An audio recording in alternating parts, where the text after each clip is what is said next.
Did we do it? Are we doing it? Did we do it? Couple of minutes early today. We did it.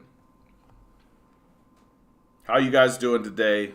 Gonna start today's stream with a song. It's a song that's been during this period of time, like I thought to myself, oh, I'll probably write a song about all this, right? And I came to realize about midway through, I already had a song. Or the song that I think is what I care about in regards to this Ukrainian crisis and all of this. So I'm going to start today's stream with that song.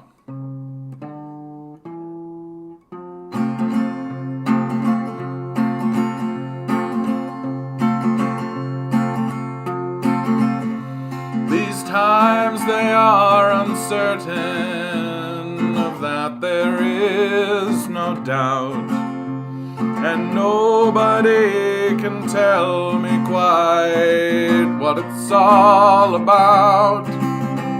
The heartbreak and the loneliness, the chaos and the fear will make even the strongest cry, I wish my ma was here. A young man on a battlefield fights for a rich man's gold.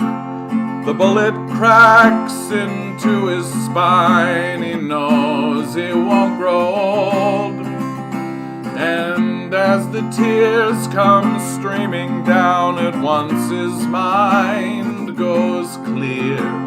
The war was fought for nothing, he cries, I wish my ma was here. A lively story well in hand, a joke to soothe your soul. And when it came to arguing, she'd forgive and let it go. And when I cried, she held me, told me it's okay, my dear. And as we face these darkened days, I wish my ma was here. And as we march into the streets, as all the righteous do, we'll raise our voices to the sky. They cannot stop the truth. And as we tear their structures down, we'll raise a victory cheer. We made the world a better place, and I wish my ma was here. Yes, we'll make the world a better place, and I wish my ma was here.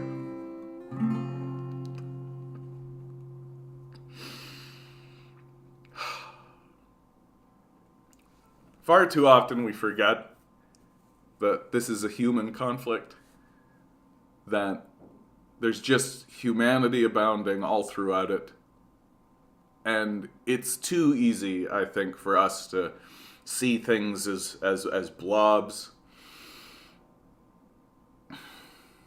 Gotta tell you, I recently saw Anderson Cooper do a CNN piece about how to make Molotov cocktails in detail. Jesus Christ.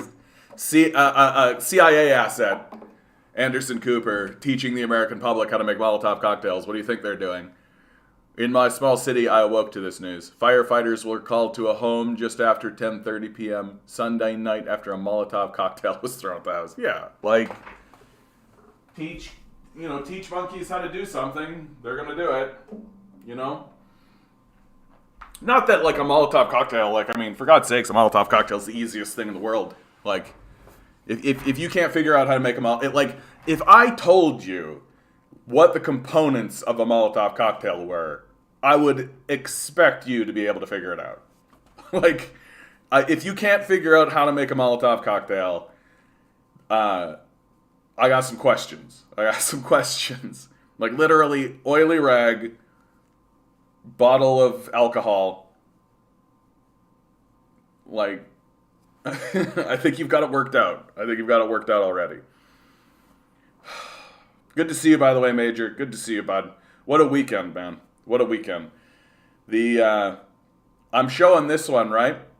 I'm showing this picture here from the Atlantic. This is the cover of the most recent cover of the Atlantic, because I consider this to be a complete mask off moment by the cult, right? This is total mask off. Hey, Eric, how you doing?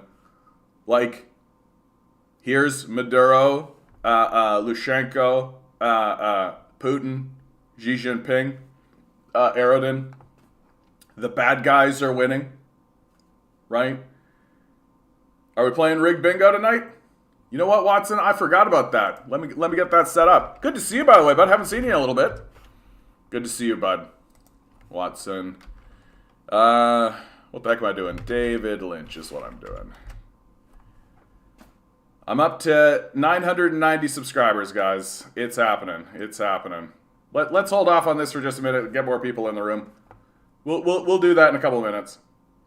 Question: will your 24-hour stream be on a weekday or a weekend? You're holding me to it, eh, bud? You're holding me to it. That 24-hour stream idea is a good idea, though. I like that idea a lot. I'm going to do some gaming while I do it, though. Oh, you guys are already picking the numbers. Let's just do it. You guys are picking numbers. You guys are picking numbers, and then we'll go through. Here we go for today's number. Today's number. Good to see you, March Isaac. Nova 7, Scotia. 2022. 10 balls. 10 balls. Each ball has a number. I'm sticking with my 10. I'm feeling it. Numbers 1 through 10. Today I could use the magic. We got a 3 from Ligondies. Good to see you, bud. A 4, a 2, a 7, a 9. Somebody picked a number up here, didn't they? Pick a number. All right, here we go. Another 7. We got 3 7s in the chat. Okay, it's got to be a 7 then, right? Today's number is 5, though. 5. Nope. Everybody get fucked. Everybody get fucked tonight. Ba-dum-ba-dum. Hold on. I used to do this a lot. So we had 1, 2, 3, 4, 5, 6, 7, 8 people picking the numbers. I can't think. See the tanks in Toronto? What the hell? Tanks in Toronto? Train full of military tanks. Oh yeah, that's fun. I mean, we are sending arms. Like, we're sending arms to Ukraine. Like, it would be the height of foolishness to send this kind of military hardware. Honestly, this is the kind of thing that probably is, like, scary in the context, but really they're probably just moving hardware around here in Canada. There's absolutely no way that they could get these tanks into Ukraine and have that be successful. Like, there's just no way. Like, Putin has control. Like, the Russians have control of the roads going in to Ukraine. Like, what are they going to do? They're going to airdrop this shit?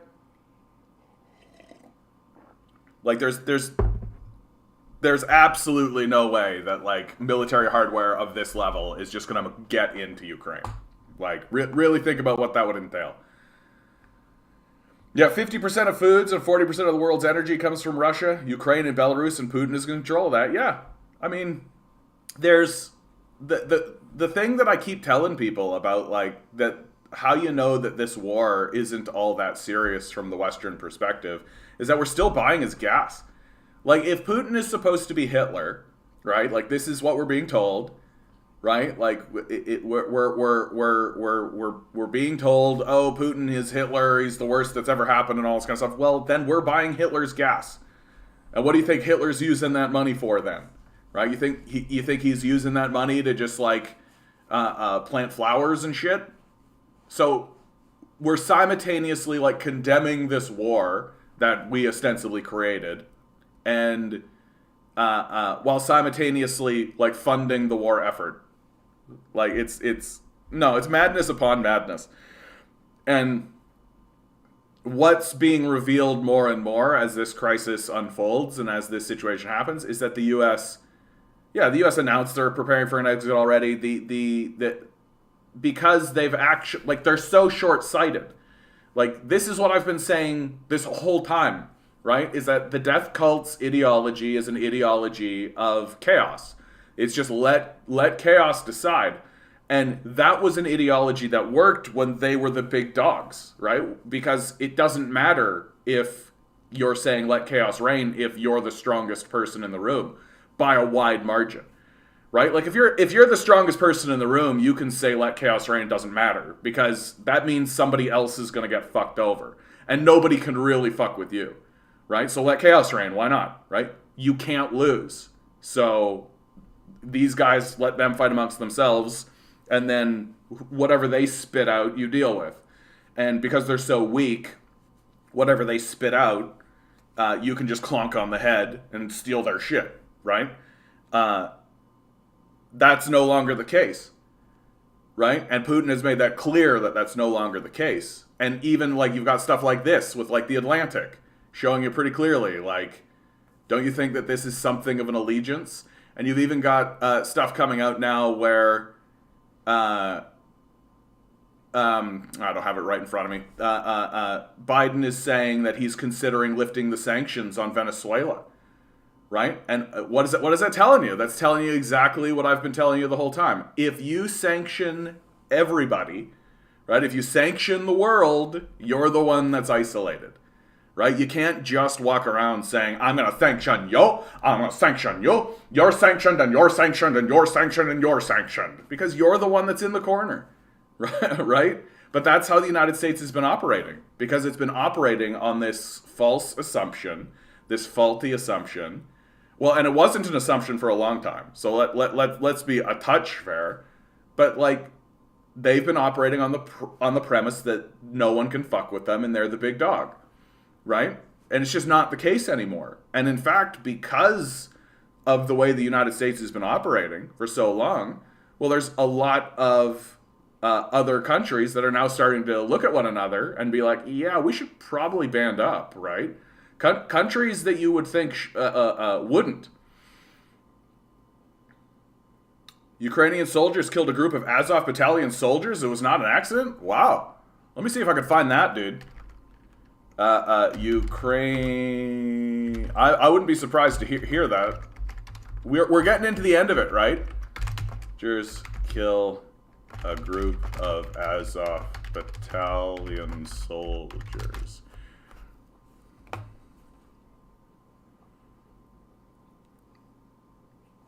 Yeah, I'm not finding anything immediate, but I believe you. Like, there's a lot of just like the fog of war going on, so nobody really knows what's going on, right? Like, and again, I reiterate that it's in everybody's interests to lie, right? It's in everybody's interests to lie. That when war happens, everyone lies all the time, and everybody's supposed to. So you can't really believe what's coming out. Like when Ukraine is saying like we killed a bunch of Russians, you're like, did you? Did you? And vice versa though. Like when Russia says we killed a bunch of Ukrainians, you're just like, did you? Did you? But the reality is like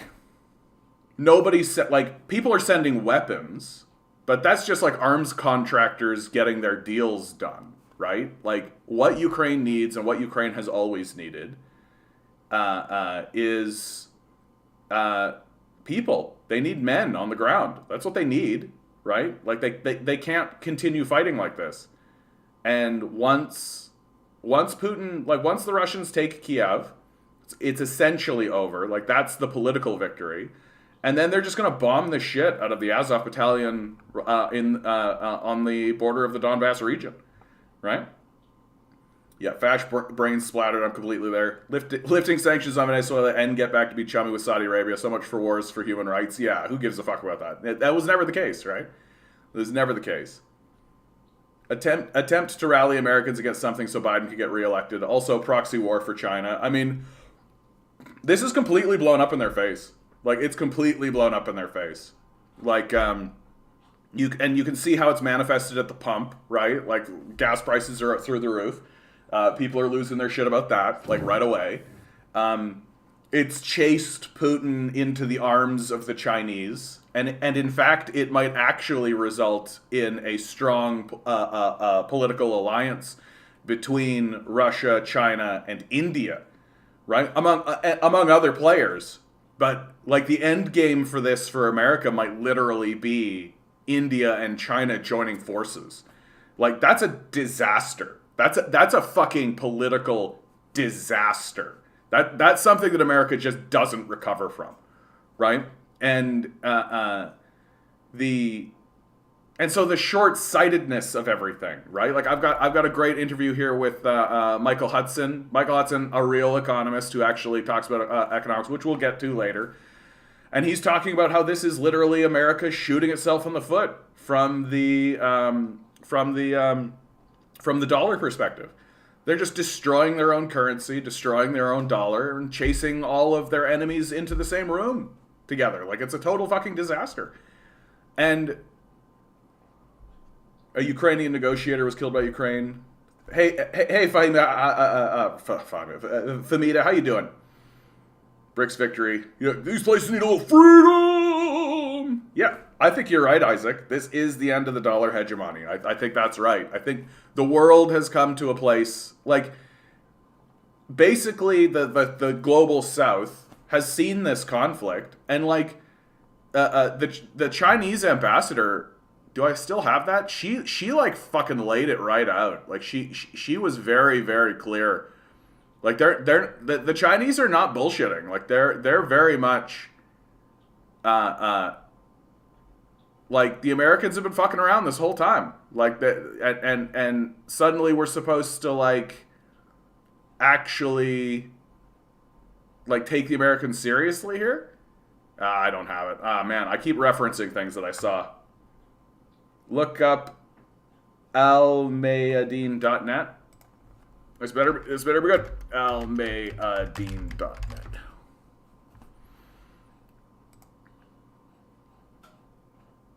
Russian forces control the strategic city of Izium. So yeah, like Russia announces a ceasefire. Yeah, well, because part of the issue that's going on, right, is that we're not. Like, they don't want to kill. They don't want to destroy Ukraine. Like, they don't want to do it. They really, really don't. And Ukraine military targets Azov Battalion. Okay, let's take a look. Because I would like to see this story. That would be a big story. If the Ukrainian military actually did. Here, let's... All.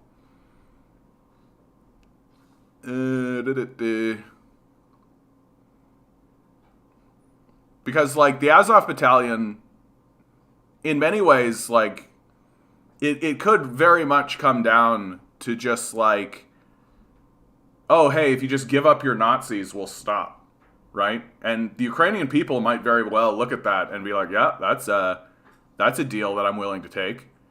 Sorry, bud, I'm just not seeing it. It's just not manifesting. Maybe there's a search function. Yeah, search. Here, if we do a search for, oh my goodness. I'm like simultaneously hot, but okay, Azov. Not finding anything here, bud. Okay, I'm gonna move on, bud. Sorry.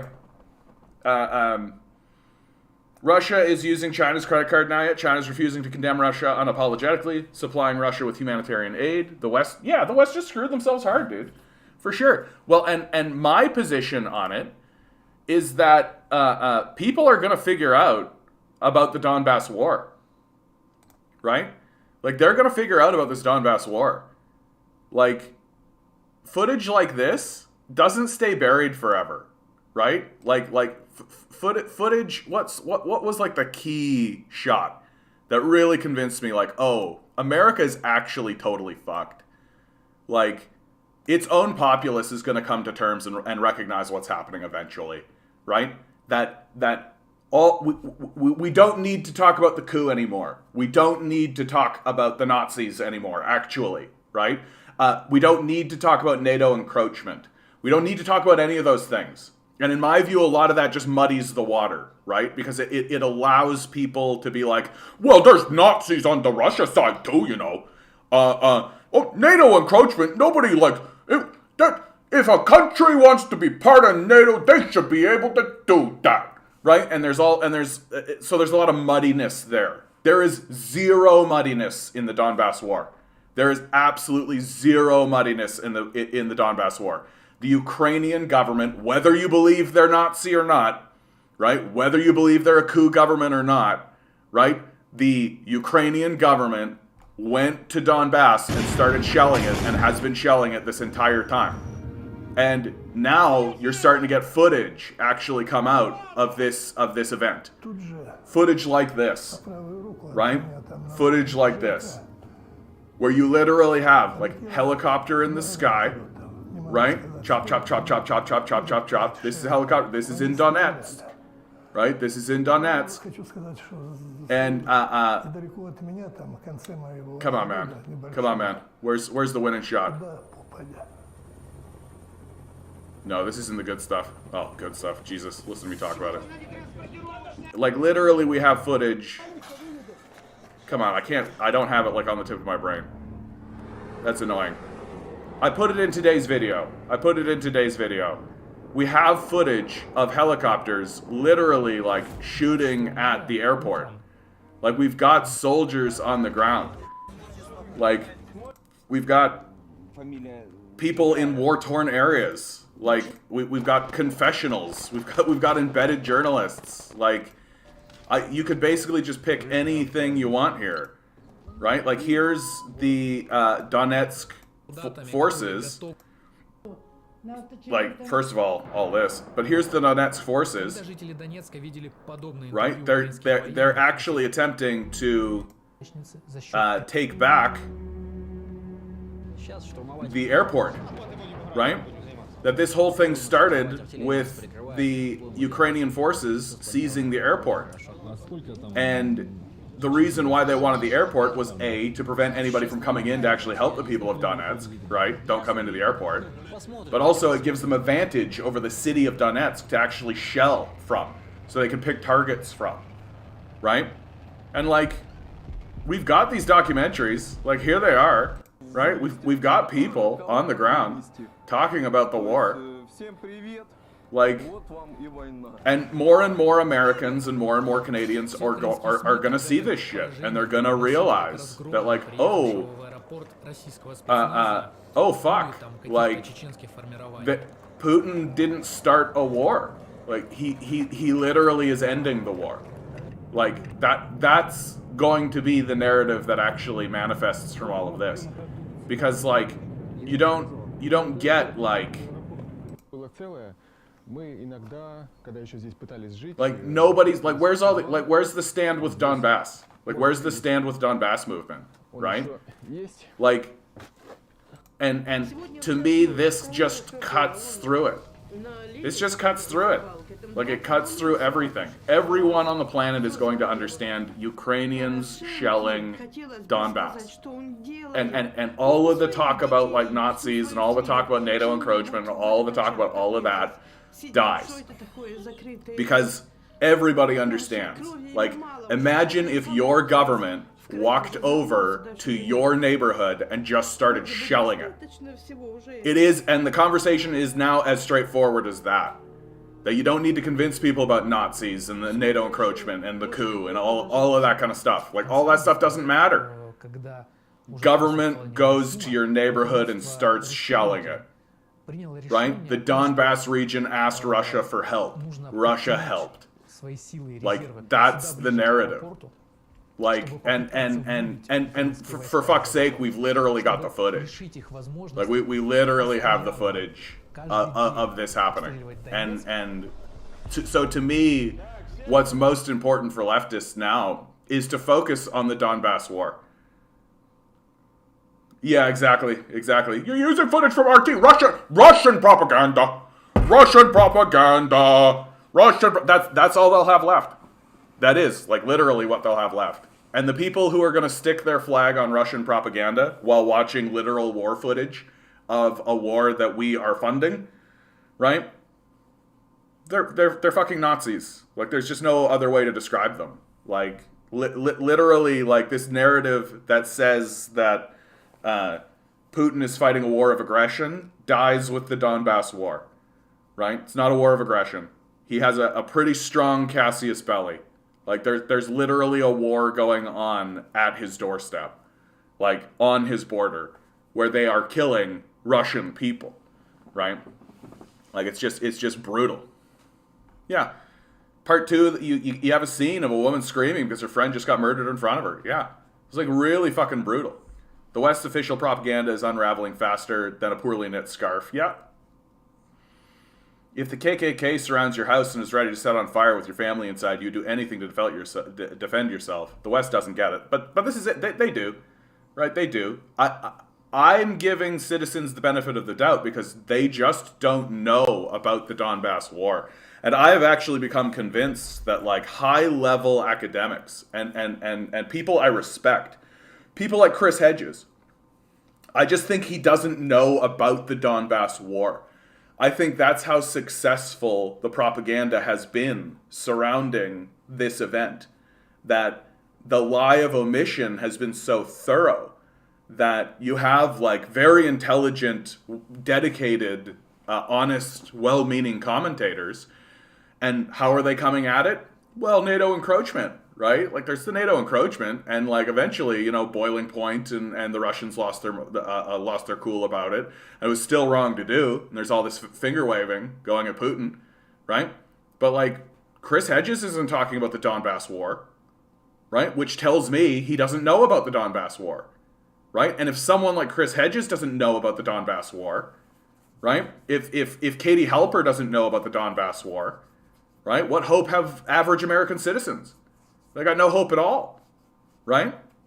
And if you ask me, like, I keep talking about the linchpin, right? I keep talking about what's the linchpin upon which the world pivots. The Donbass war is that linchpin, right? You don't need to talk about anything else. You literally can just be like, Ukraine started shelling the Donbass region, guys. Like, what are you going to do? It's true Russia is a major source of wheat for the world. Good to see you, Phobo. This will raise prices, cause chaos, of course. It will contribute to more refugees flooding across the Mediterranean, which in the past has created more fascist and right-wing populism in Europe. Well, here in Canada, we're basically opening up the door to Ukrainians, right? Just to come on in. Which, like, yeah, okay. So we're gonna get a pretty heavy influx of fascists here in North America because we're just opening up the door to these people. Oh yeah, the propaganda war, like the absolute terror of all of this has been seeing exactly how effective the propaganda machine actually is. Like, we're talking about like the omission of a major war that we have filmed, or that we haven't filmed, but that has been filmed, and just this has been omitted. It doesn't exist in our historical consciousness at all. 0%. Like literally it's me. Like literally it's me. Like I'm the only one that I've found pounding on the drum of the Donbass war, right? And the amount of digging that I've had to go through, right? Like I've had to like really, really dig. I've had to go through NATO encroachment, Nazi battalions, the coup, right? I've had to dig and dig and dig until finally I'm like, wait a minute, hold the fucking phone. This Donbass war, dude. Like, let's talk about this fucking Donbass war. Like, that's the Cassius Belli for the whole thing. Like, that's the whole thing. And it's just been buried. Right? It's just been completely buried. So that's the true story of all of this, is how terrifying the propaganda machine actually is. I had a lib telling me that these people who feel so threatened, they should just move to Russia because Russia's so big. Yeah, right. RT is covering the war because the West has been ignoring it and pretending it doesn't exist. Well, and also, I mean, for God's sakes, it's on their border. Like, I mean, that's the thing that just is astounding to me about this whole conversation, is that, like, you're telling me, so, like, this is straight up the Donbass region, right in here. Literally, 14,000 people have died since 2014 due to the shelling. Right, I just showed you footage of it. It's happening right here. That's fucking Russia's border. Like, Moscow's there, right? Like, you could drive to this war in a day from Moscow. Like, maybe 2, right? Like, that's terrifying. Like, that's terrifying. Can you imagine living in Vonorets here? Can you imagine living here and knowing that this shit is happening? Like, right the fuck here. Like, right the fuck here. And that's like, imagine if, I don't know, the governor of Kansas and the state of Kansas just started massacring specifically Missourians over in Wichita, right? They just walked over to Wichita and they just started massacring Missourians, right? How long do you think it would take Missouri to actually fight back? How long do you think this would take? Like, I actually don't think it would take 8 years. Like, I think it would be a lot quicker than that. Or like if the United States just started, like, walked over to Minnesota here and just, like, went to Grand Forks and just started killing Canadians, right? Like, right here. They just started bombing the shit out of any place there's any Canadians. They just start bombing the shit out of it. They just start murdering it. How long until, like, people in Manitoba would be like, hey, can we do something about this? Right? And yet we're just, like, literally not talking about it. It's just not part of the conversation at all. Like 0%. What kind of mental gymnastics does one have to go through to reconcile supplying lethal arms in war and not being part of that war? I know, right? Well, it's because if the Donbass war isn't part of the conversation, right? Then as long as you believe Putin is the aggressor, right? Which is what we believe as a people. We believe that Putin is the aggressor here, right? When that's obviously false. Like, obviously false. The Donbass war shows you that that's false, right? Pretty clearly. Like, pretty clearly. But if you believe that Putin is the aggressor, then you can believe that funneling any kind of support, arms or otherwise, into Ukraine is net good. Which is why I think, like, when this story finally breaks and people actually do start, and it's going to happen, like, it's how these things do work. Like, eventually it's going to break through to the consciousness of the people. They're going to know about the Donbass war, and there's a ton of people who have donated money and time and effort to this. Like, hashtag Stand With Ukraine is not an insignificant movement, right? And these people have been duped, right? And, like, to realize that they literally were sending aid to the wrong side of a conflict because their own media was lying to them, right? It's just going to be yet another massive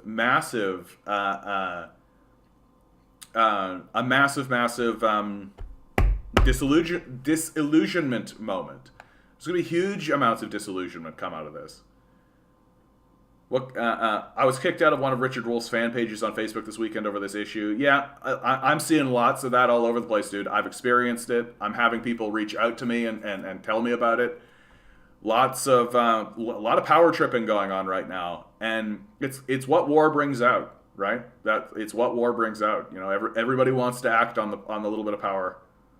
The Donbass war wasn't even a huge topic on Jen Zedong. Yes, that's right, Compton. Like, that's what I'm really talking about. Like, the Donbass war was like, and Jen Zedong is like anti-America, anti-imperialism all the way, and also like ostensibly on the side of Putin in this, right? And even these guys are slow to talk about the Donbass war. Like, the Donbass war is what we should be talking about, without a doubt. I think that if you hear the narrative and see the footage from the Donbass war and you're still going like, yeah, Putin shouldn't have done it, I'm just like, okay, dude. Like, okay. Stepan Bandera, of course. Yeah, key figure to understand the modern Nazi movement in Ukraine goes back to World War II. Yeah, no, Stepan Bandera, absolutely incisive. Good to see you, by the way. Is central to all of this. Like, people are really working hard to downplay the amount of Nazism that exists in Ukraine, but like, nah, like, no, like there's pretty major connections. Yeah, there are massive graves in Donbass the world doesn't know. I wonder if much of this fog of war stuff has to do with the false unity the ruling class wants to deflect outward the class issues we're facing and coming to the fore. I mean, that implies a certain amount of organization that I just don't think the West actually has, honestly. Like, and in periods of conflict like this, there is a fog of war. Like, Everybody is incentivized to lie, all sides. And honestly, given the rules of war, like given how warfare works, they should. Like, everybody should lie, and everybody, because deception is part of it. Like, it's part of the game. Oh yeah, dude, they're picking off all kinds of stuff. They're picking up all kinds of stuff. You made a comment about Bandera, didn't show up in your chat. I mean, don't read too much into that. I've seen lots of things not make it through, and sometimes, like, innocuous, like, I don't know what it is, so, but at the same time, yeah, 3-minute video on RT Western media interviewing Ukrainian ultranationalists and teaching do-it-yourself Molotov cocktails. Yeah, dude, like, fuck, we're so fucked in the head here. Thought it was Shadow Bandit, showed up, yeah.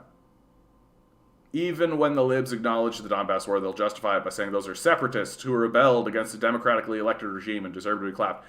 But here's how silly that narrative is. So what if they are? Right? So what if they are separatists? Right? Don't they have the right to declare their independence? Isn't there a whole country that had like a pretty important war of independence that they constantly celebrate, that they're constantly talking about, that they're constantly like, yeah, war of independence, right? So when the United States declares a war of independence and fights for it, it's the greatest thing in the world, fireworks, big explosions. But if a group of Russians declare their independence and want to seek their own independence, they deserve to be bombed back to the Stone Age. Oh, okay. Seems to be a seems to be full of hypocrisy, right? What's with the double standard? Why is it that these people are allowed to declare their independence and that's totally cool, but if these people want to declare their independence, that's not at all whatsoever? Like, do people not have the right to declare independence? I actually believe in the right to of states to have independence, to the degree that I'm completely willing to say that if Taiwan wanted to declare its independence, it could and it should. If it wants to actually be independent from China, it can declare its independence, right? But it never has. So, like, and if the people of Donbass declared their independence, which they did, right?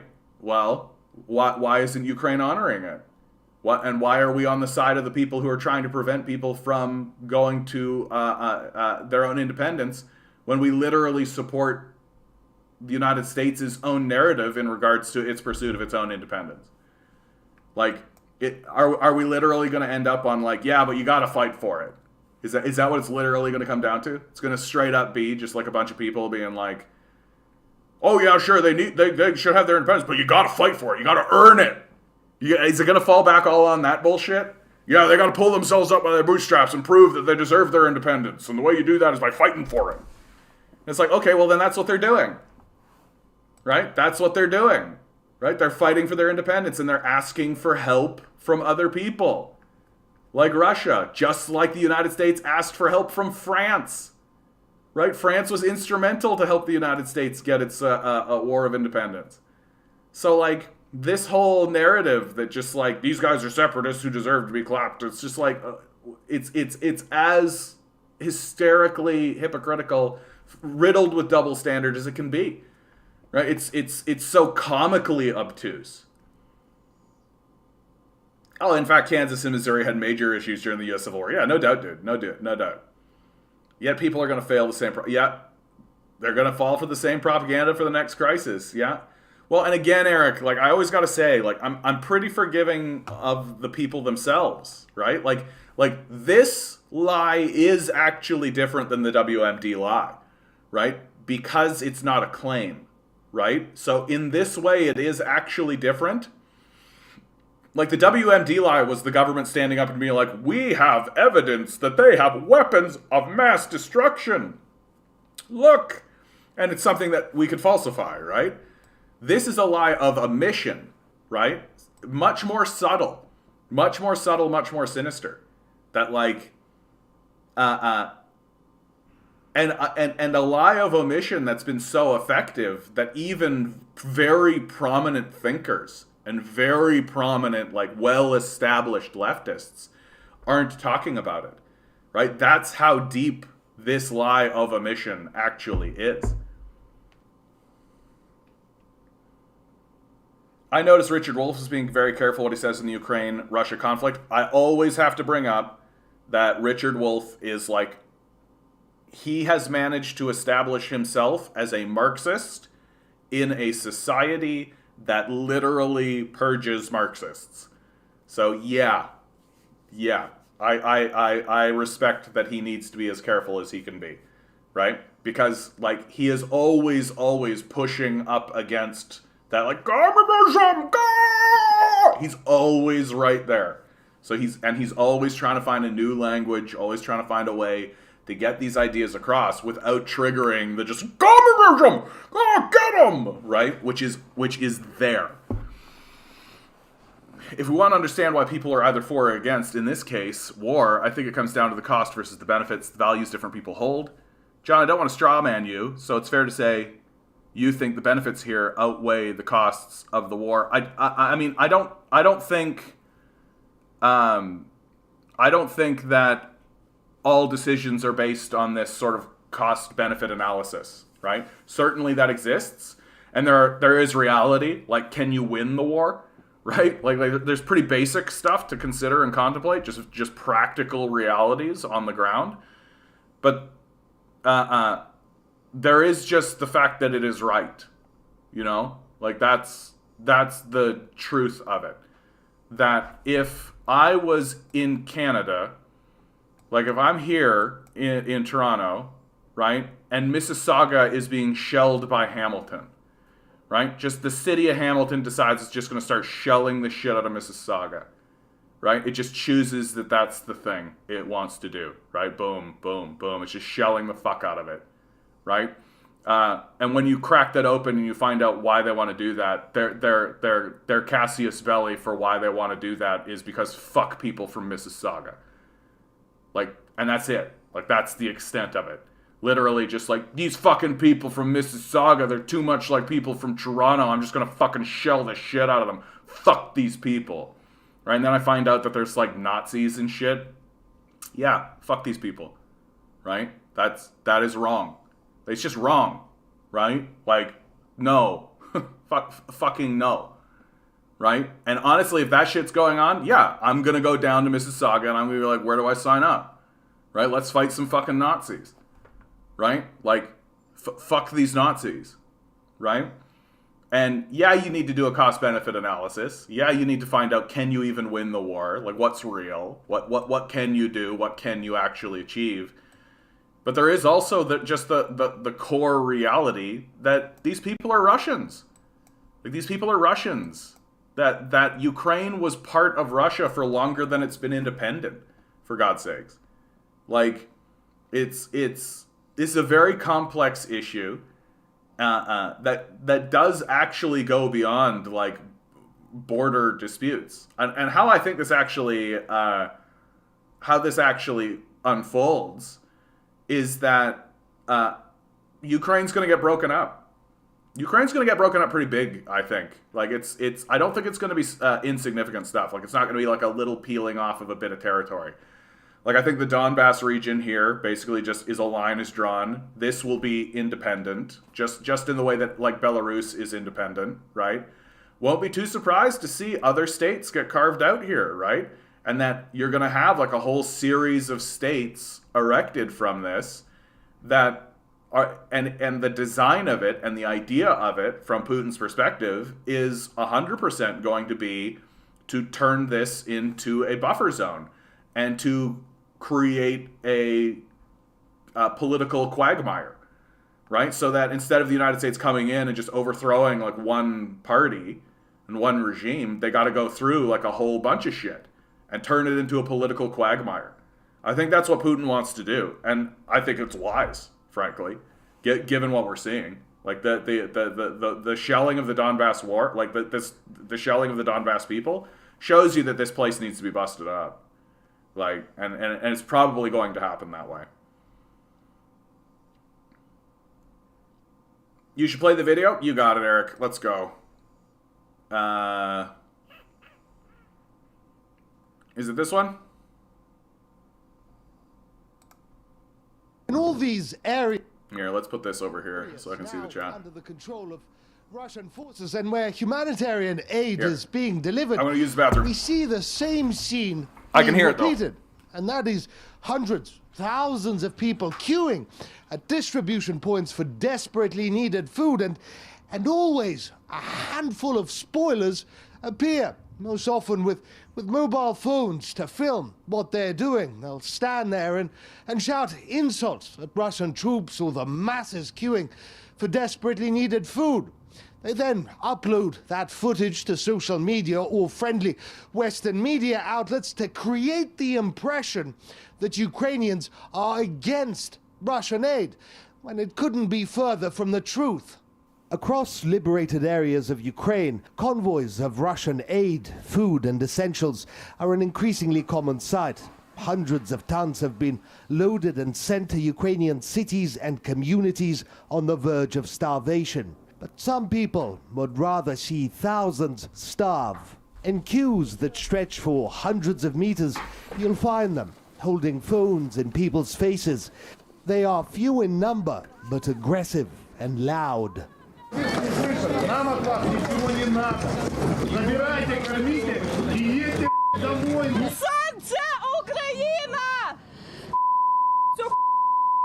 This is tame compared to what other Ukrainian nationalists are saying. They want to hunt down anyone, starving or not, who takes badly needed food from the Russian convoys.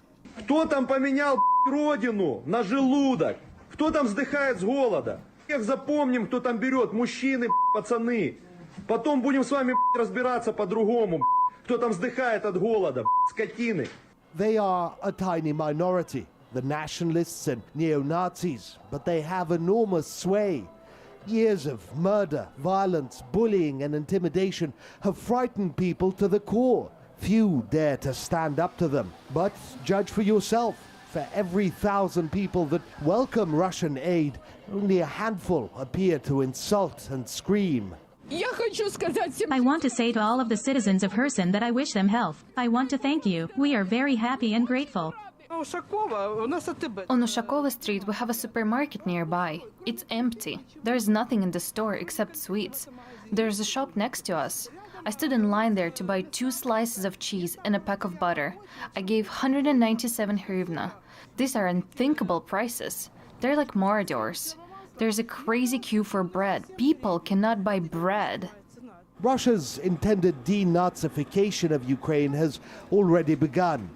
It will likely be an intense process, given how grave the security threat is. Just kilometers from where aid workers were handing out food, Russian forces detained a man with explosives, firearms, and orders.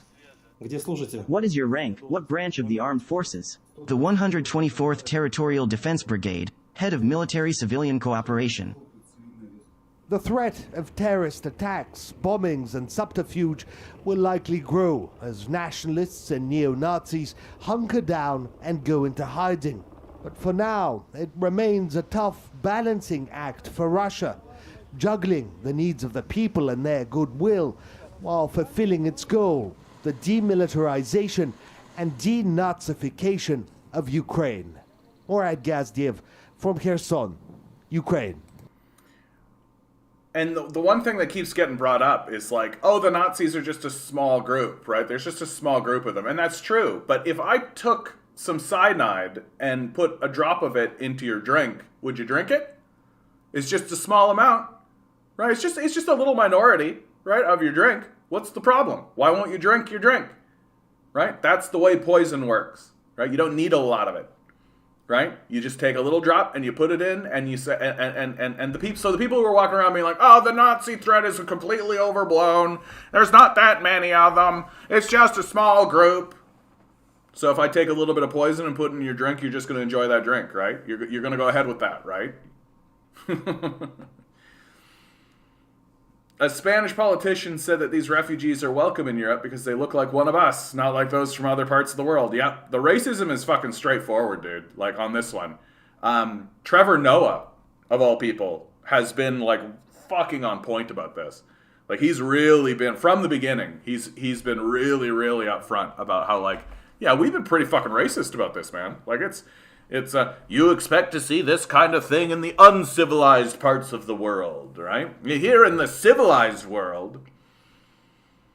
Richard Wolff stepped in a few weeks ago in support of the trucker freedom fighters. He claimed it was a working class movement. Sadly, I'm not shocked.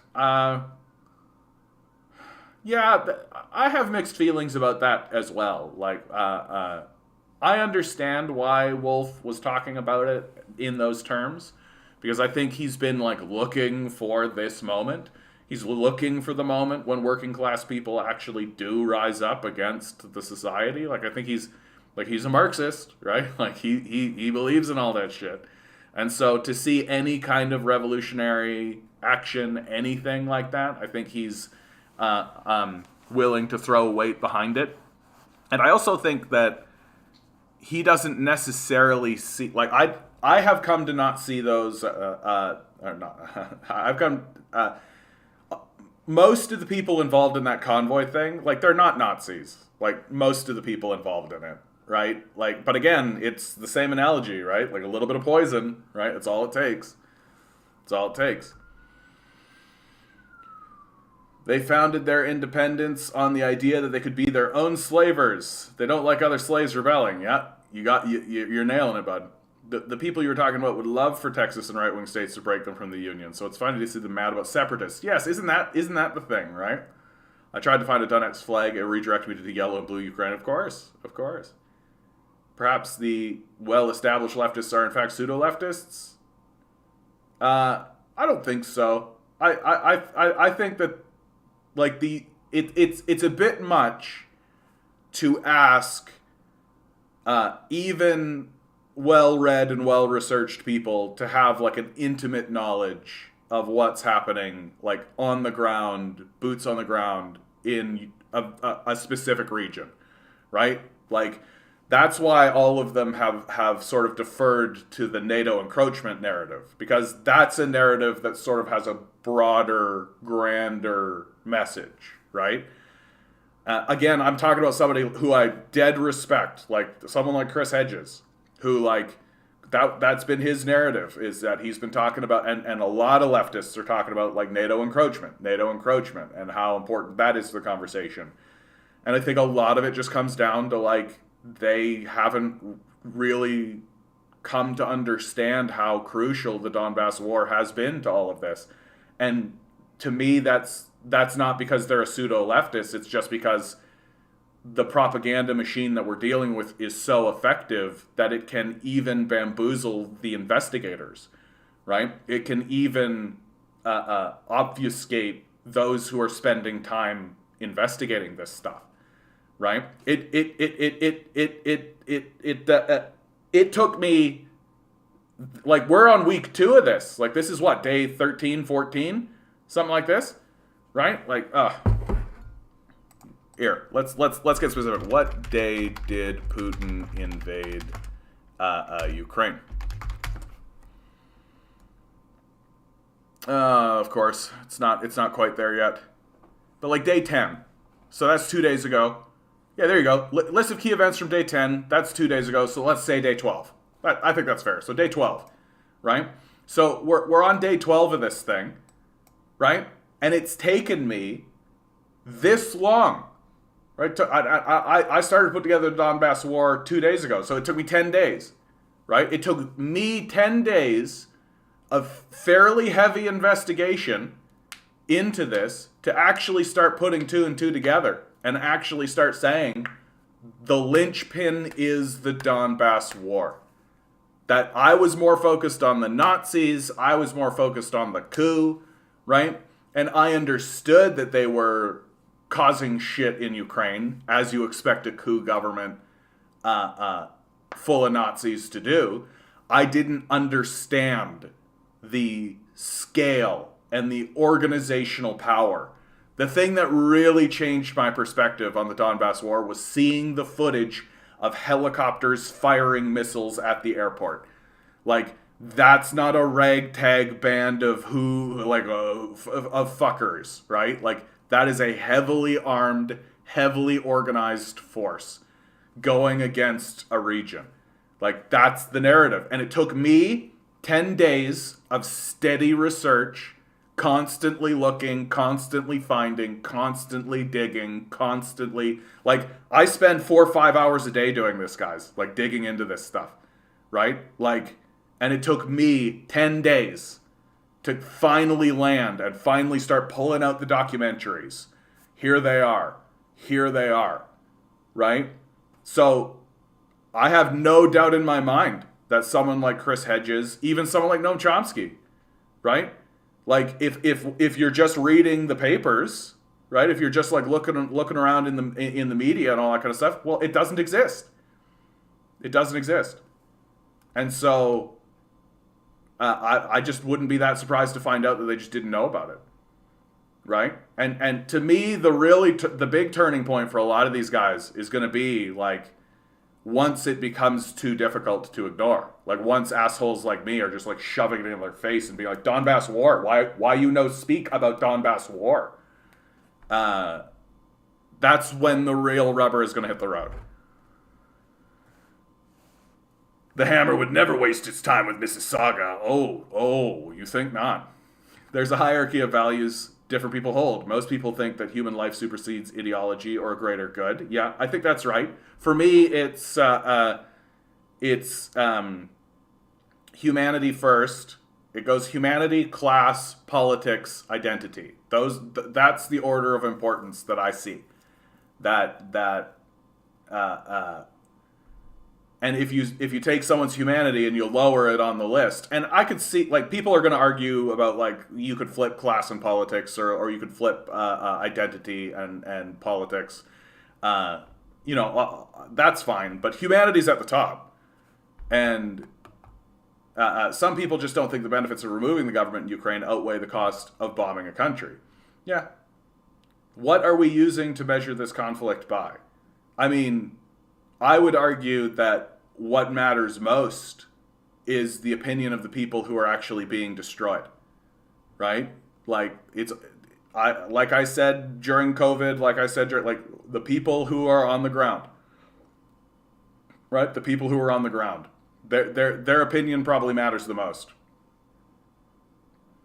Did you see Putin's latest demand for peace? He's been calling for peace this whole fucking time. He's been calling for peace for 8 years. Like, that's another big part of this. Like, everybody's acting like Putin needs to do diplomacy, and it's like, Putin's not the one that needs to do diplomacy. Like, he's been calling for peace the whole fucking time. I'm not surprised to see that he's saying another one, right? Oh God, they're gonna sell former Ukraine merches like they do Rhodesian merch. I mean, you can find Azov Battalion merch. Like, go on Amazon. Sir, you can find Azov Battalion merchandise on Amazon.com. You mean those new independent states will be Putinite puppet states like Belarus? Yeah, I think that's right. How do you think the West will react when and if Russia tries to bring Ukrainian Nazis to The Hague? They won't. It's going to be the same. They're just not going to talk about it. Right? By the time that starts to happen, Nova Scotia, the media machine will have moved on to something else. Right? And they'll just bring up Ukraine in a, like, look at what Putin's doing to poor Ukraine. Putin's still beating up Ukraine. Oh, he's just look what he's doing to Ukraine. And they'll just not talk about it. That's what I expect to see. Because, I mean, look how effective it was. Like, look how effective this was. Just not talking about it. Kherson region, where Leon Trotsky was born. Amazing. See, but this is what I'm talking about. Like, that's historically important, right? Like, what a historically important place, right? And people act as though, like, there's Russia here and, like, Ukraine is like fucking South Africa or something, or Ukraine is like this like Greenland or like on the moon, that they have no history or no connection to one another whatsoever, right? That, like, when they're acting like it's like when the United States went into Iraq, just literally just destroying a place for resources, right? But there is a long, rich history here that I've been saying the whole time. Like, what we are seeing is a conflict between siblings. Like, these two, the relationship between the two of them is more akin to siblings. And there's a reason why Putin is being so delicate, and the reason why he doesn't want to blow the place up. Ukraine's neutrality, recognition of Crimea, independence for the Donbass Republic. Are these the demands? Yeah. That's Stewie Griffin. Kind of looks like the trucker protest. Murad Gazdiev is my favorite. Yeah, it's just a little group of Nazis. Don't pay attention to the fact that we're funding them exactly. It's not that many of them. They can be controlled. Sometimes you need bad people to get things done. Yeah, some of the apologetics heard 80 years ago. Exactly. And like, it's not so many of them. It's just a little poison. Drink, right? Take the drink, right? It's just a little poison. They can be controlled. You can't control Nazis. You can't. Like, and I mean, and proof's in the pudding, right? Like, since when have we been able to control any of this? Right? Like, we fund groups in Iraq, it blows up in our face. We fund groups in Afghanistan, it blows up in our face. We fund groups all over the world, right? We do this same thing over and over again. We give arms to right-wing regimes, in this case, literal Nazis, and it blows up in our face. And they start to do their own thing because they want to. Like, they can't be controlled. Sometimes you need bad people to get things done. If you need bad people to get things done, what you're doing might be bad, right? Unfortunately, there is actually truth to this one. That's a harsh reality. That's a difficult thing to accept as a person. That, like, yeah, sometimes a power is going to use mercenaries, for example, right? Mercenaries is a very gray area issue, one that the West is really struggling with.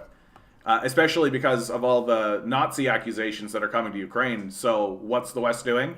Oh, it's saying that, it's Russia is the true Nazis, right? Because here's them using a mercenary group that has Nazis in it, and you're like, yeah, it's a bit different. Like, it's a bit different to say that, like, Russia used a mercenary group than it is to say that there are Nazis in the military, right? Like, and not just like a smattering, but like a battalion that is openly Nazi, you know?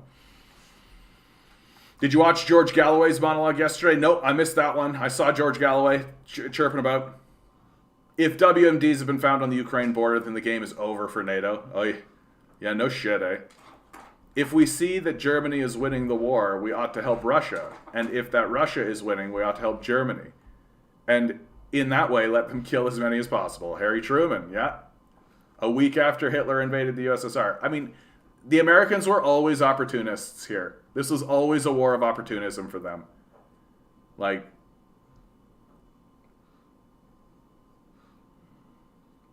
they can deny it for so long before they realize they're in the wrong. Yeah, well, one hopes. With a lot of fascist paramilitary leaders fleeing to other countries, which already have fascist politics like Poland, could they add fuel to the fire to the far right in those countries and beyond? For sure. For sure, AB. Like, for sure. Good to see you, by the way.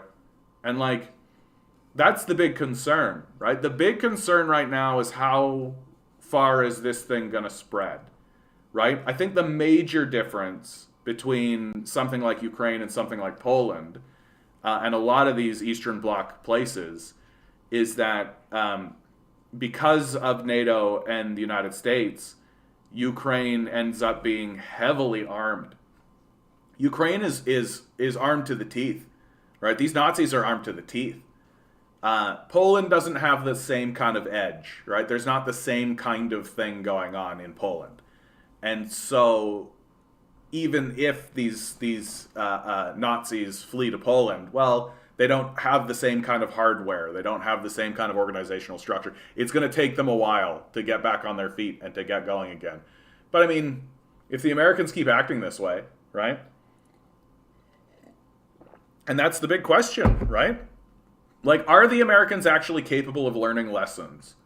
Like, are they actually capable of looking at the world and saying, like, hey, we could actually learn a lesson here and actually, like, start to act and maybe actually start planning stuff and maybe actually start, like, not being fucking crazy, right? Because they're being crazy, dude. Like, this is fucking crazy what they're doing.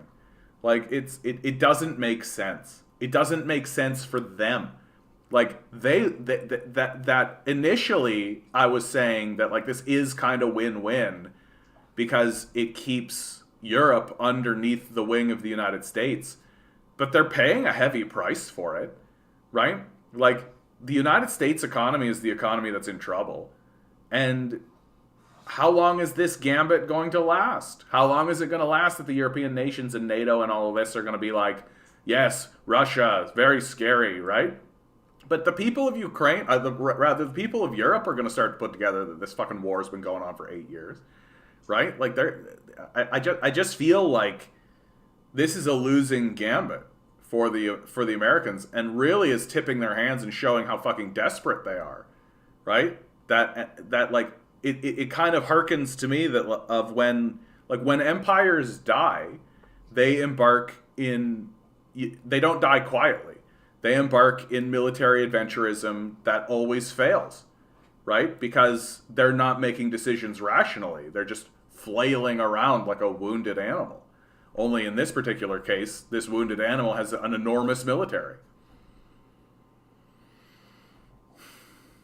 The libs are taking his demand as just delusion because they believe that Putin will simply break his promise. Yeah, I mean, there's no evidence of that. Like, this is the thing that's so funny about this situation is like Putin has been the most honest actor in all of this. Like he has done everything he has said that he wants to do. He's been very straightforward, right? And like he gave ultimatums. He was calling for peace. He was saying he was laying it out. All right, I actually do have some things to report on. John Smith headlines. Yeah. Do we believe that human rights are superior to national sovereignty? If so, doesn't this contradict the principle of non-interference? The major difference, Phobo, is that like the people of Donbass requested assistance. Like that counts, right? These people declared their independence, right? They have declared their independence. This is ostensibly a war of independence, and they have requested aid from Moscow, who acknowledged the independence of the region, and then have gone to the aid of the people who are asking for their help. So it's not non-interference, right? Like it's everything is going exactly as it needs to go.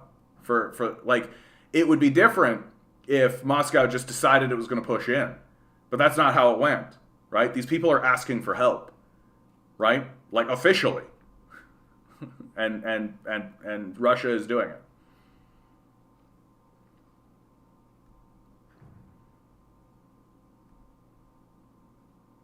Historically, the West has used that argument that but again, the difference is like the people in Iraq, Afghanistan, Libya, Syria, Yemen, Kosovo, like they weren't asking for intervention. They weren't asking, like, I'm sure that you could find like the far right Nazi groups and the far right people being like, yeah, come on in and fuck it up, just like the Ukrainian Nazis took over Kiev with a coup, right? But like, here you have a situation where the people of Donbass are under attack, declaring their independence and requesting aid, right? Like if a neighboring country can't help a people under those circumstances, then there is no situation, right? There's literally no situation, right? And to compare what we're seeing between Moscow and Donbass and Ukraine to Iraq, there's just no comparison, right? There's just no comparison.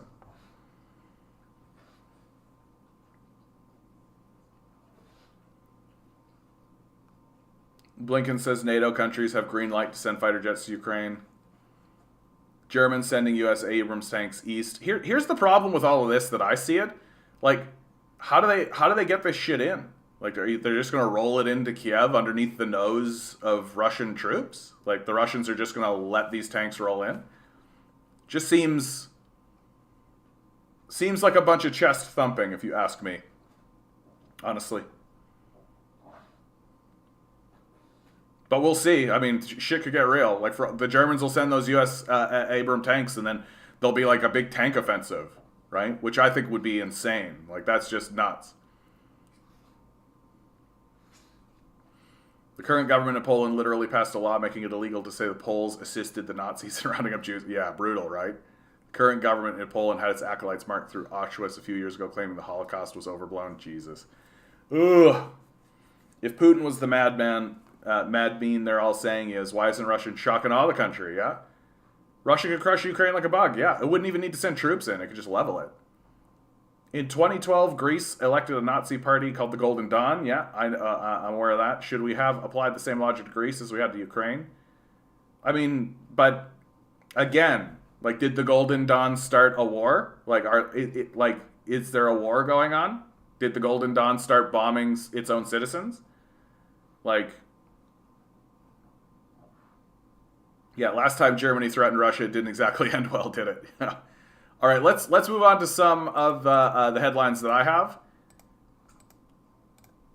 So, for a while now, people in the chat have been talking about Pentagon-funded biolaboratories in Ukraine. Okay? I have been unwilling to even speculate on the subject because we don't have source documentation. Right? That's always been my thing. I need source documentation. For a claim like this, that there are bioweapon laboratories or biolaboratories in Ukraine, right? I need something more significant.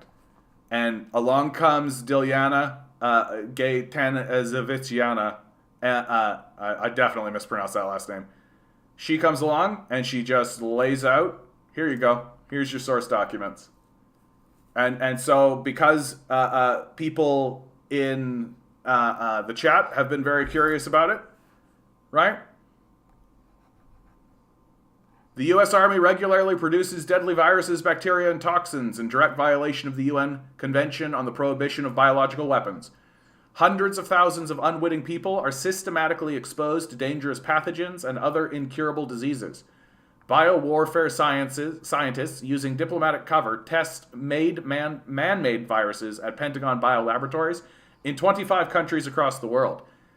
These U.S. biolaboratories are funded by the Defense Threat Reduction Agency under a $2.1 billion military program, Cooperative Biological Engagement Program, and are located in former Soviet Union countries such as Georgia and Ukraine, the Middle East, Southeast Asia, and Africa. Here's a map. Georgia as a testing ground. The Lugar Center is the Pentagon biolaboratory in Georgia. It is located just 17 kilometers from the U.S. Vaziani Military Air Base in the capital, Tbilisi. Tasked with the military program are biologists from the U.S. Army Medical Research Unit, Georgia, along with private contractors.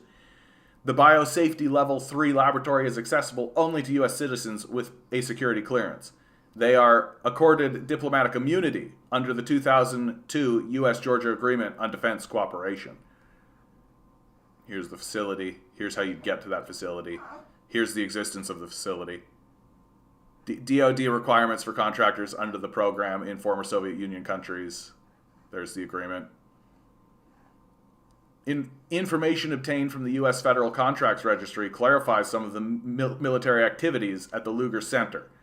Among them, research on bioagents, anthrax, tularemia, and viral diseases, Crimean Congo hemorrhagic fever. 1 second, guys. Sorry. Milo, what's the problem, bud?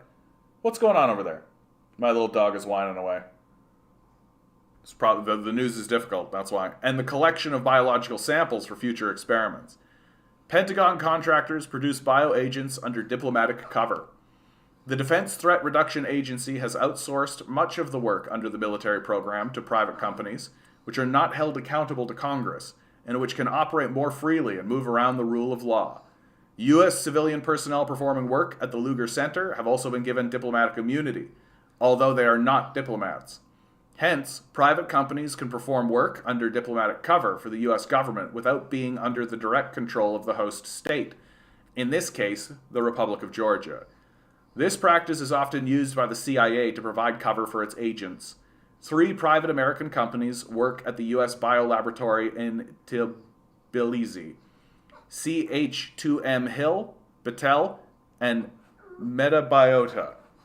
In addition to the Pentagon, these private contractors perform research for the CIA and various other government agencies. 2H2M Hill has been awarded $341.5 million DTRA contracts under the Pentagon's program for biolaboratories in Georgia, Uganda, Tanzania, Iraq, Afghanistan, Southeast Asia. Half of this sum being allocated to the Lugar Center under the Georgian contract. According to CH2M Hill, The U.S. company has secured biological agents and employed former biowarfare scientists at the Luger Center. These are scientists who are working for another American company involved in the military program in Georgia, Battelle Memorial Institute. Battelle, as a $59 million subcontractor at Luger Center, has extensive experience in research on bioagents, as the company has already worked on the U.S. bioweapons program under 11 previous contracts with the U.S. Army. And here's the evidence for that. 1 second, guys. Sorry. Milo, buddy. What's up? You're like whining away? Is it because you're looking at this? Well, have some peanut butter, dude. You've had plenty of peanut butter today, dude. Here, have a little more. Little floof. Just got my dog back today.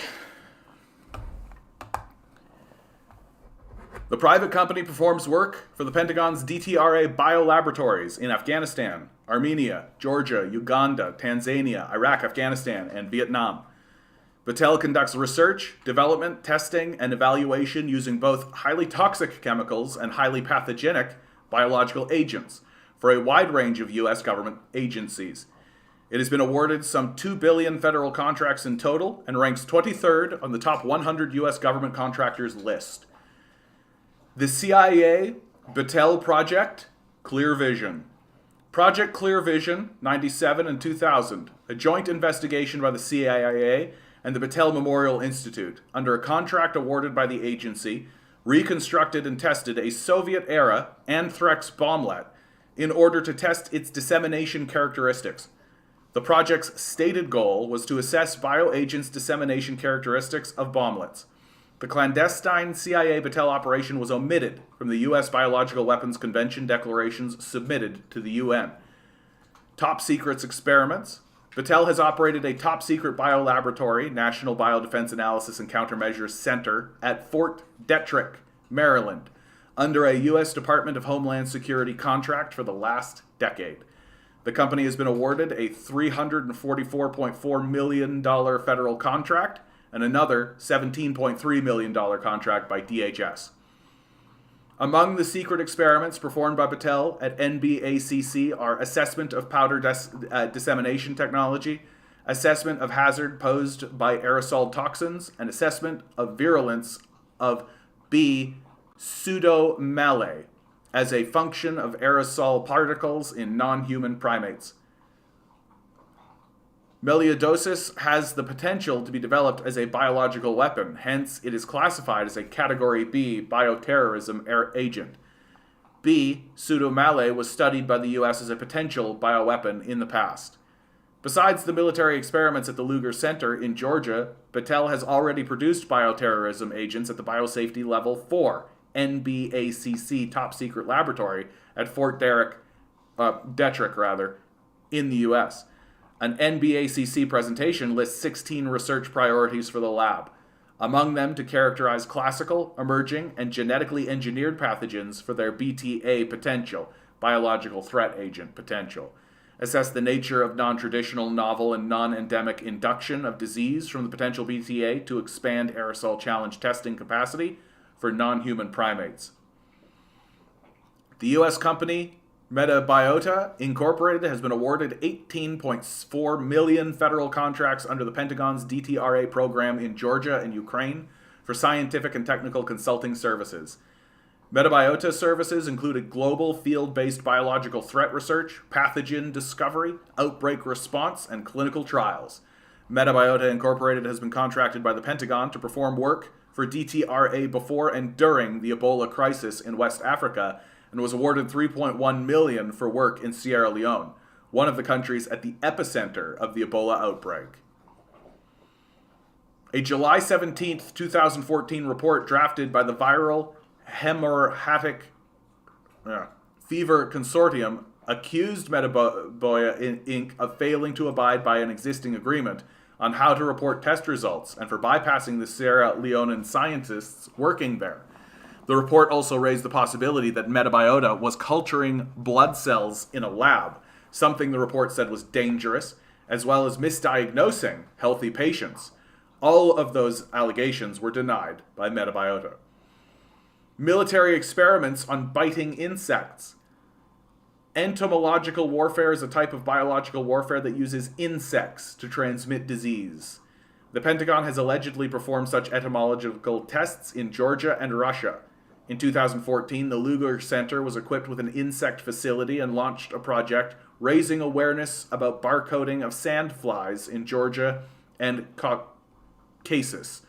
The project covered a larger geographic area outside of Georgia, Caucasus.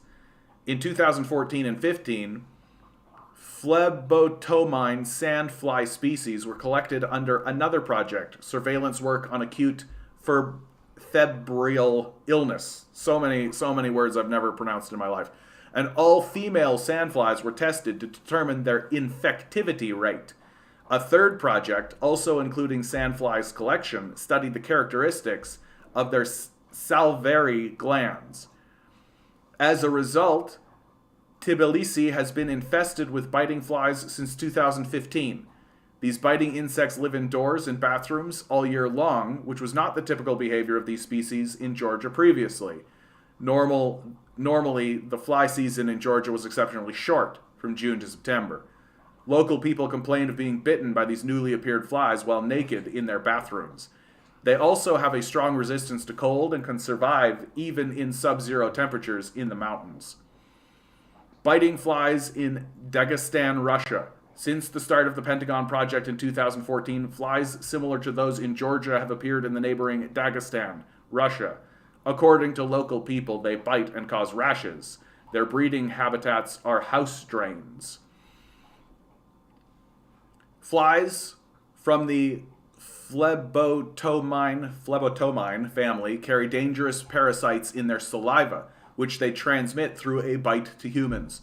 The disease, which these flies carry, is of high interest to the Pentagon. In 2003, during the U.S. invasion of Iraq, American soldiers were severely bitten by sandflies and contracted leishmaniasis. The disease is native to Iraq and Afghanistan, and if left untreated, the acute form of leishmaniasis can be fatal. A 1967 U.S. Army report, Arthropods of Medical Importance in Asia and the European and USSR, lists all local insects, their distribution, and the diseases that they carry. Biting flies, which live in drains, are also listed in the document. Their natural habitats, though, are the Philippines, not Georgia or Russia. Operation Whitecoat. Infected flies tested to bite humans. In 1970 and in 1972, sandfly fever tests were performed on humans according to a declassified U.S. Army report. U.S. Army activities in the U.S., Biological Warfare Programs, 1977, Volume 2, page 203. During Operation Whitecoat, volunteers were exposed to bites by infected sandflies. Operation Whitecoat was a biodefense medical research program carried out by the U.S. Army at Fort Detrick, Maryland, between 1954 and 1973. Despite the official termination of the U.S. bioweapons program in 1982, USAMRIID performed an experiment if sandflies and mosquitoes could be vectors of Rift Valley virus, Danig, this word, and Eastern equine encephalitis, viruses which the U.S. Army researched for their potential as bioweapons. Killer insects. 1 second, guys. Milo dude, you're out of peanut butter, bud. The peanut butter flow is done. Oh, no, it isn't. Can you get a little bit more out of this? I know, this is the real crisis, guys. The real crisis is Milo getting peanut butter. The Pentagon has a long history of using insects as vectors for diseases. According to a partially declassified 1981 U.S. Army report, American biowarfare scientists carried out a number of experiments on insects. These operations were part of the U.S. entomological warfare under the Program for Biological Weapons of the United States. The Pentagon. How to kill 625,000 people for just 29 cents per death. A U.S. Army report in 1981 compared two scenarios: 16 simultaneous attacks on a city by Aedes aegypti mosquitoes infected with yellow fever, and tularemia aerosol attack, and assesses their effectiveness in cost and casualties. Operation Big Itch. Field tests were performed to determine coverage patterns and survivability of the tropical rat flea Xenosylla Chaopus for use as a disease vector in biological warfare. Operation Big Buzz. 1 million mosquitoes were produced. Third were placed in munitions and dropped from aircraft or dispersed on the ground. The mosquitoes survived the airdrop and actively sought out human blood. Operation Mayday. There's the document.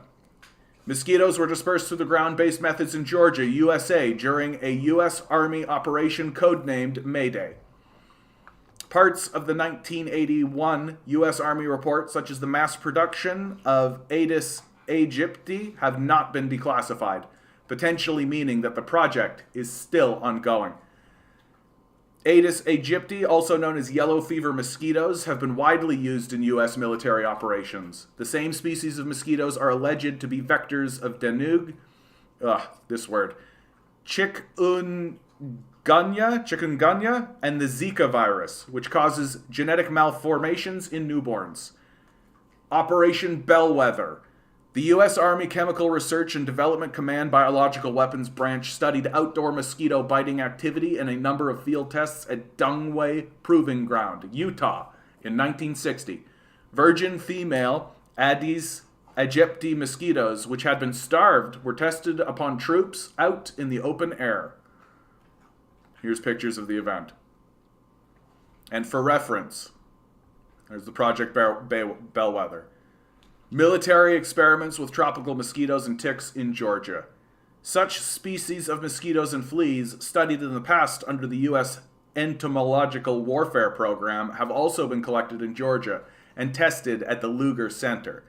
Under the DTRA Project Virus and other arboviruses in Georgia.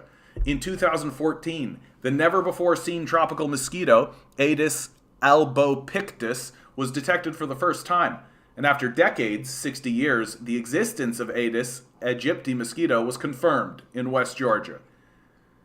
These tropical mosquitoes, Aedes albopictus, have never been seen before in Georgia, have also been detected in neighboring Russia, Krasnodar, and Turkey, according to data provided by the European Center for Disease Prevention and Control. Their spread is unusual for this part of the world.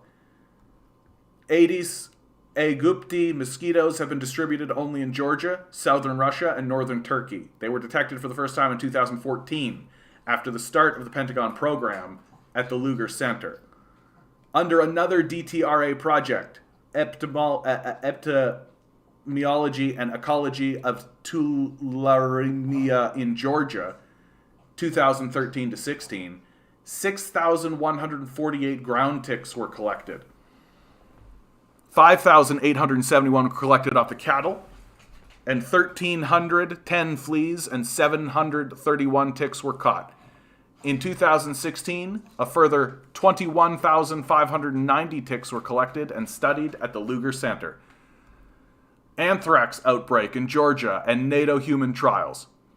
In 2017, Georgia ended its policies of having compulsory annual livestock anthrax vaccination. As a result, the morbidity rate of the disease reached its peak in 2003. That same year, NATO started human-based anthrax vaccine tests at the Lugar Center in Georgia.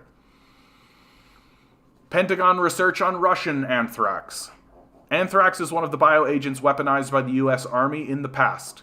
Despite the Pentagon's claim that its program is only defensive, there are facts to the contrary.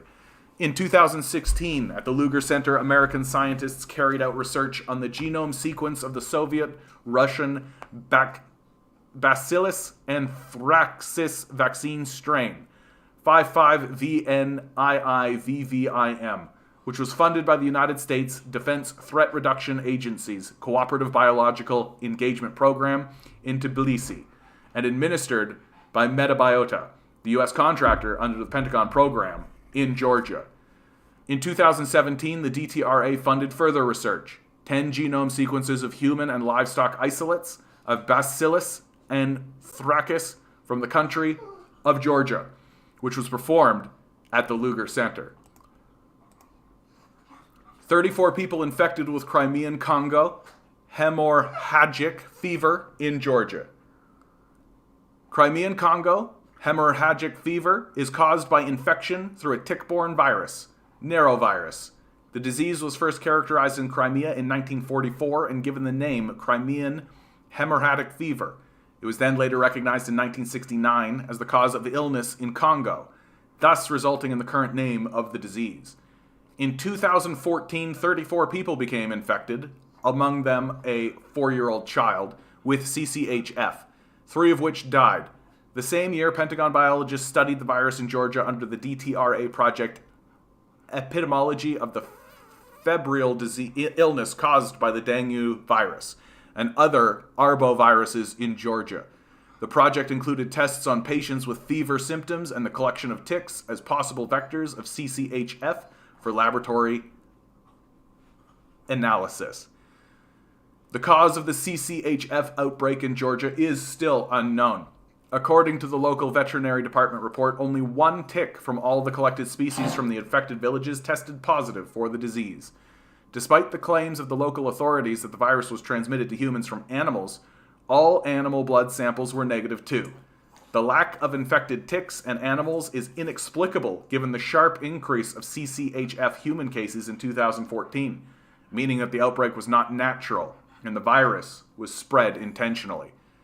In 2016, another 21,590 ticks were collected for DNA database for future studies at the Lugar Center under the Pentagon project, assessing the seroprevalence of genetic diversity of Crimean Congo hemorrhagic fever virus and hantaviruses in Georgia. Military biolab blamed for deadly CCHF outbreak in Afghanistan. 237 cases of Crimean Congo hemorrhagic fever have been reported across Afghanistan. Okay, buddy. You want to come up? You want to come up? Let's go.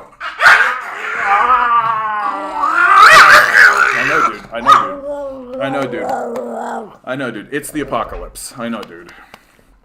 According to Afghan's Ministry of Health, most of the cases have been registered in the capital, Kabul, where 71 cases have been reported with 13 fatalities, and in the province of Herat, near the borders with Iran, 67 cases. Afghanistan is one of 25 countries across the world with Pentagon biolaboratories on their territory. The project in Afghanistan is part of the U.S. Biodefense Program, Cooperative Biological Engagement Program, which is funded by the Defense Threat Reduction Agency. The DTRA contractors working at the Lugar Center in Georgia, CH2M Hill, and Battelle, have also been contracted for the program in Afghanistan. CH2M Hill has been awarded a $10.4 million contract. The Pentagon contractors in Afghanistan and Georgia are the same, and so are the diseases which are spreading amongst the local population in both countries. Why the Pentagon collects and studies bats. Bats are allegedly the reservoir hosts to the Ebola virus, Middle East Respiratory Syndrome, MERS, and other deadly diseases. However, the precise ways these viruses are transmitted to humans are currently unknown. Numerous studies have been performed under the DTRA Cooperative Biological Engagement Program in a search for deadly pathogens of military importance in bats. Bats have been blamed for the deadly Ebola outbreak in Africa. However, no conclusive evidence of exactly how the virus jumped to humans have ever been provided, which raises suspicions of intentional and not natural infections. Engineering deadly viruses is legal in the United States. MERS-CoV is thought to originate from bats and spread directly to humans and or camels. However, like Ebola, the precise ways the virus spreads are unknown.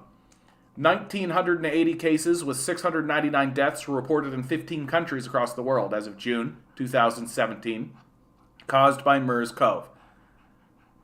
MERS-CoV is one of the viruses that have been engineered by the U.S. and studied by the Pentagon, as well as influenza and SARS. Confirmation of this practice is Obama's 2014 temporary ban on government funding for such dual-use research. The moratorium was lifted in 2017 and experiments have continued. Enhanced Potential Pandemic Pathogens, PPPs, experiments are legal in the United States. Such experiments aim to increase the transmissibility and or virulence of pathogens. Tularemia as bioweapon. Tularemia, known as rabbit fever, is classified as a bioterrorism agent and was developed in the past as such by the U.S. However, the Pentagon's research on tularemia continues, as well as on possible vectors of the bacteria, such as ticks and rodents, which cause the disease. The DTRA has launched a number of projects on tularemia, along with especially dangerous pathogens in Georgia. Especially dangerous pathogens or select agents represent a major concern for the public health globally. These highly pathogenic agents have the potential to be weaponized, with proof of their military importance seen through the following Pentagon projects: epidemiology and the ecology of tularemia in Georgia. 60,000 vectors were collected for strain isolates and genome research. Epidemiology of human tularemia in Georgia and human disease epidemiology and surveillance of especially dangerous pathogens in Georgia. Study of select agents among patients with undifferentiated fever and hemorrhagic fever septic shock. Is one of the bioweapons that the U.S. Army developed in the past. Here's a source for that. Pentagon biolaboratories spread disease in Ukraine.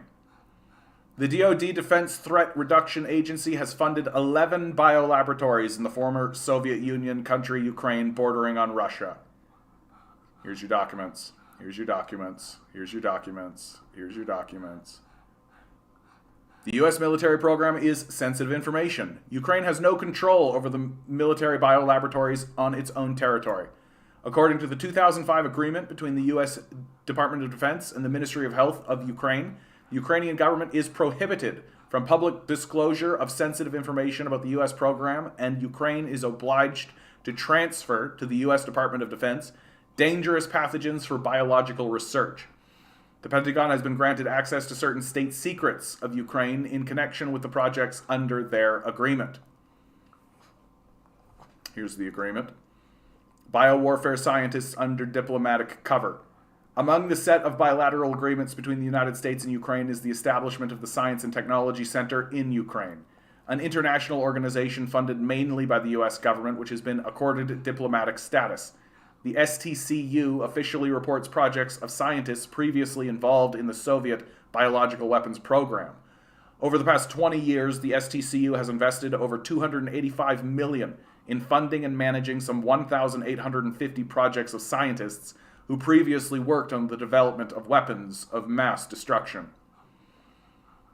364 Ukrainians died from swine flu. One of the Pentagon laboratories is located in Kharkiv, where January 2016, at least 20 Ukrainian soldiers died from flu-like virus in just 2 days, with 200 more being hospitalized. The Ukrainian government did not report on the dead Ukrainian soldiers in Kharkiv. As of March 2016, 364 deaths have been reported across Ukraine. 81.3% caused by swine flu, H1N1, the same strain which caused the world pandemic in 2009. Police investigate infection with incurable disease. A highly suspicious hepatitis A infection spread rapidly in just a few months across southeast Ukraine, where most of the Pentagon biolabs are located. 37 people have been hospitalized for hepatitis A in the Ukrainian city of Mykolaiv as of January 2018. Local police have launched an investigation into an infection with human immunodeficiency virus and other incurable diseases. 3 years ago, more than 100 people in the same city became infected with cholera. Both diseases are alleged to have spread through contaminated drinking water. In the summer of 2017, 60 people with hepatitis A were admitted to hospital in the city of Zaporizhia, and the cause of this outbreak is still unknown. In the Odessa region, 19 children from an orphanage were hospitalized for hepatitis A in June 2017. 29 cases of hepatitis A were reported in Kharkiv in November 2017. The virus is isolated in contaminated drinking water. One of the Pentagon biolabs is located in Kharkiv, which is blamed for the deadly flu outbreak a year ago, which claimed the lives of 364 Ukrainians. Ukraine and Russia hit by new highly virulent cholera infection. In 2011, Ukraine was hit by a cholera outbreak. 33 patients were reportedly hospitalized for severe diarrhea. A second outbreak struck the country in 2014, when more than 800 people across Ukraine were reported to have contracted the disease.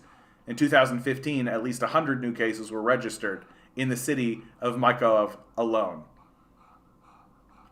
A new highly virulent variant of the cholera agent Vibrio cholera, with a highly genetic similarity to the strains reported in Ukraine, hit Moscow in 2014. According to a 2014 Russian Research Anti-Plague Institute genetic study, the cholera strain isolated in Moscow was similar to the bacteria which caused the epidemic in neighboring Ukraine. Southern Research Institute, one of the U.S. contractors working at the biolaboratories in Ukraine, has projects on cholera, as well as on influenza and Zika, all pathogens of military importance to the Pentagon. Along with Southern Research Institute's, 2 other private American companies operate military biolabs in Ukraine, Black and VTech and Metabiota. Black and Viet, now this is actually Vietch, Special Project Corp was awarded 200 million DTRA contracts to build and operate biolaboratories in Ukraine, under 2 5-year contracts in 2018 and 2012, totaling $128.5 million, as well as in Germany, Azerbaijan, Cameroon, Thailand, Ethiopia, Vietnam, and Armenia. Metabiota has been awarded $18.4 million federal contract under the program in Georgia and Ukraine. This U.S. company was also contracted to perform work for the DTRA before and during the Ebola crisis in West Africa. The company was awarded $3.1 million for work in Sierra Leone. Southern Research Institute has been a prime subcontractor under the DTRA program in Ukraine since 2008. The company was also a prime Pentagon contractor in the past under the U.S. Biological Weapons Program for Research and Development of Bioagents, with 16 contracts between 1951 and 1962. Soviet defector produced anthrax for the Pentagon. Southern Research Institute was also a subcontractor on a Pentagon program for anthrax research in 2001, the prime contractor being Advanced Biostems, whose president at the time was Ken Alibek, a former Soviet microbiologist and biological warfare expert from Kazakhstan who defected to the U.S. in 1992. Ken Alibek was the first deputy director of Biopreparat, where he oversaw a program for biological weapon facilities, and was the Soviet Union's main expert on anthrax. After his defection to the United States, he was engaged on Pentagon research projects. $250,000 for lobbying Jeff Sessions for research for U.S. intelligence. Southern Research Institute lobbied the U.S. Congress and U.S. Department of State hard for issues related to research and development for U.S. intelligence, and defense-related research and development. The lobbying activities coincided with the start of the Pentagon projects on biolabs in Ukraine and other former Soviet states. The company paid $250,000 for lobbying, and then Senator Jeff Sessions in 2008 and 9, currently the U.S. Attorney General appointed by Donald Trump, when the Institute was awarded a number of federal contracts. For a 10-year period, the Southern Research Institute paid $1.28 million for lobbying the United States Senate, House of Representatives, the State Department, and the Department of Defense. Senator Jeff Sessions' aide on Capitol Hill, Watson Donald, is now a senior director at Southern Research Institute. Police investigate botulism toxin poisoning in Ukraine. 115 botulism cases, where 12 deaths were reported in Ukraine in 2016. In 2017, the Ukrainian Ministry of Health confirmed a further 90 new cases, with 8 deaths of botulinum toxin poisoning, one of the most poisonous biological substances known. According to the local health authorities, the cause of the outbreak was food poisoning, into which police launched an investigation.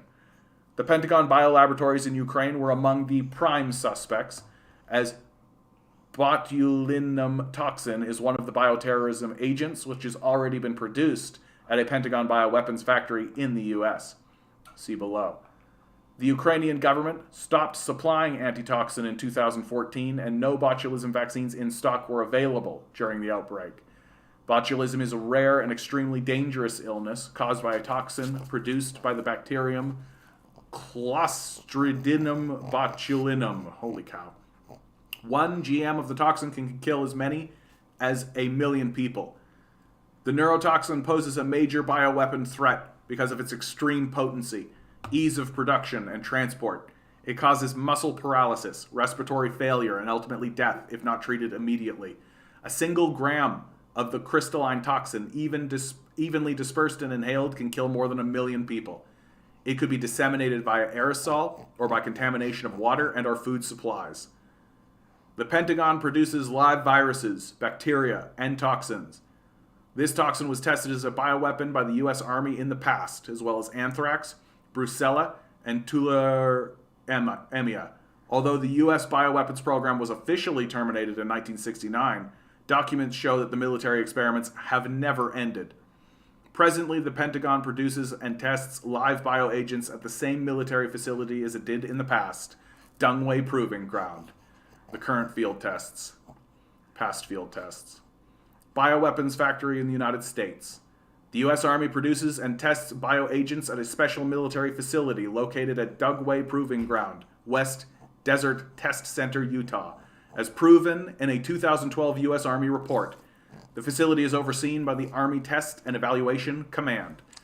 The Life Sciences Division at Dugway Proving Ground is tasked with the production of bioagents. According to the Army report, scientists from this division produce and test aerosoled bioagents at Lothar Solomon Life Sciences Test Facility.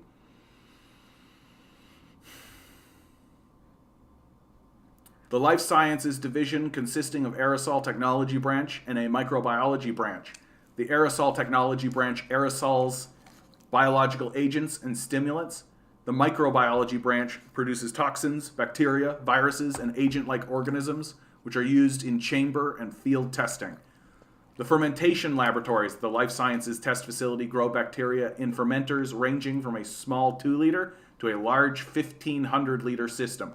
The fermenters are tailored specifically to the requirements of the microorganism that is being engineered, pH, temperature, light pressure, and nutrient concentrations that give the microorganism optimal growth rates. After the bioagents are produced, the scientists challenge them at the containment aerosol chambers. Aerosol experiments with botulinum, neurotoxin, and anthrax. Documents prove that the U.S. Army produces, possesses, and tests aerosols of the most lethal toxin in the world, botulinum neurotoxin. In 2014, the Department of the Army purchased 100 milligrams of botulinum toxin from Metabiologics for tests at Dugway Proving Ground. These experiments date back to 2007, when an unspecified quantity of the toxin was procured to the Department of the Army by the same company, Metabiologics.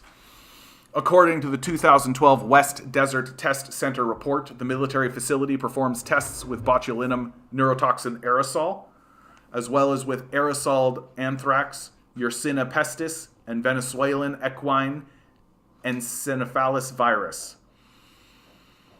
Outdoor field test programs at Dugway Proving Ground. U.S. Army documents and photos show that the Pentagon has developed various dissemination methods for bioterrorism attacks, including by explosives.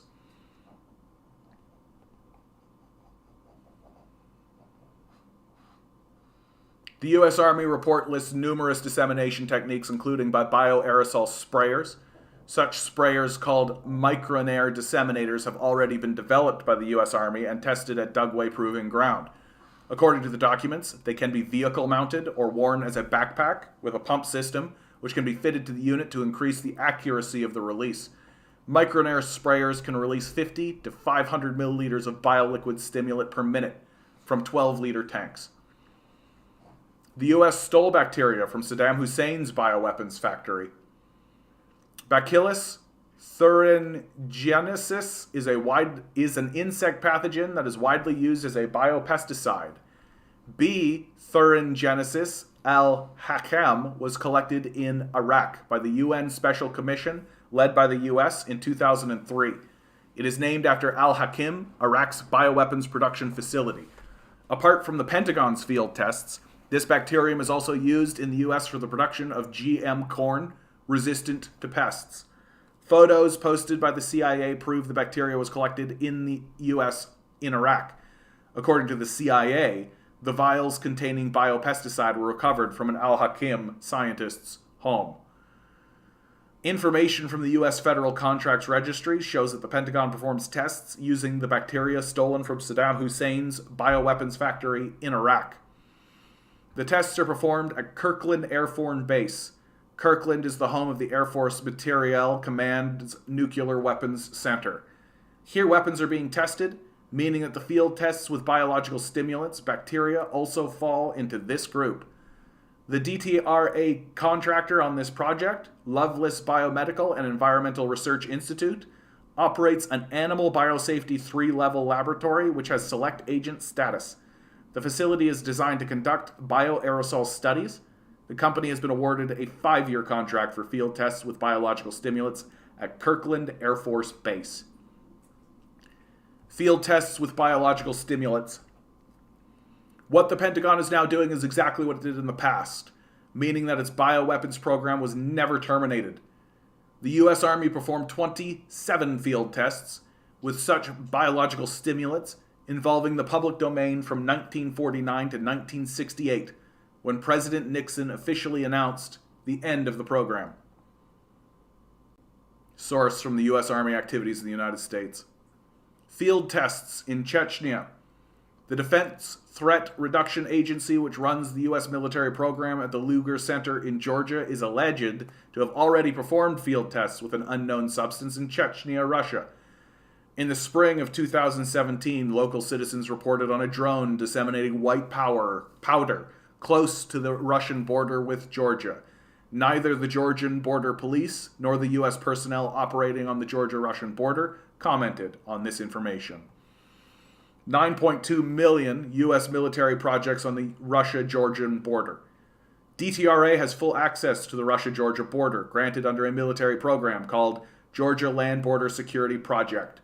The activities related to the project have been outsourced to a private American company, Parsons Government Services International. DTRA has previously contracted Parsons for similar border security projects in Lebanon, Jordan, Libya, and Syria. Parsons has been awarded a $9.2 million contract under the Pentagon Border Security Project on the Russia-Georgia border. U.S. Defense Agency tests GM insects to transmit GM viruses. The Pentagon has invested at least $65 million in gene editing. The U.S. Defense Advanced Research Projects Agency, DARPA, has awarded 7 research teams to develop tools for genome engineering in insects, rodents, and bacteria under DARPA's Safe Gene program, using a novel CRISPR-Cas9 technology. Under another military program, Insect Allies, GM insects are engineered to transfer modified genes to plants. The $10.3 million DARPA project includes both gene editing in insects and in the viruses that they transmit. Ecological niche preference engineering is a third ongoing military program for genome engineering in insects. The Pentagon's stated objective is to engineer GM organisms so that they can resist certain temperatures, change their habitat, and food source. Genetically engineered humans. Besides gene editing in insects and in the viruses they transmit, the Pentagon wants to engineer humans as well. DARPA, Advanced Tools for Mammalian Genome Engineering project, seeks to create a biological platform inside the human body, using it to deliver new genetic information and thus altering humans at the DNA level.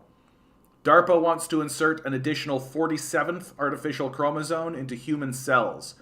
This chromosome will deliver new genes that will be used for engineering the human body. Synploid Biotech LLC has been awarded 2 contracts under the program, totaling $1.1 million, 2015 to 2016, $100,600 for the first phase of the research, and the rest for work which is not specified in the Federal Contracts Registry. The company has only 2 employees and no previous record on bioresearch. Top secret research on synthetic viruses. Between 2008 and 2014, the United States invested approximately $820 million in synthetic biology research, defense being a major contributor. Most of the military projects on synthetic biology are classified.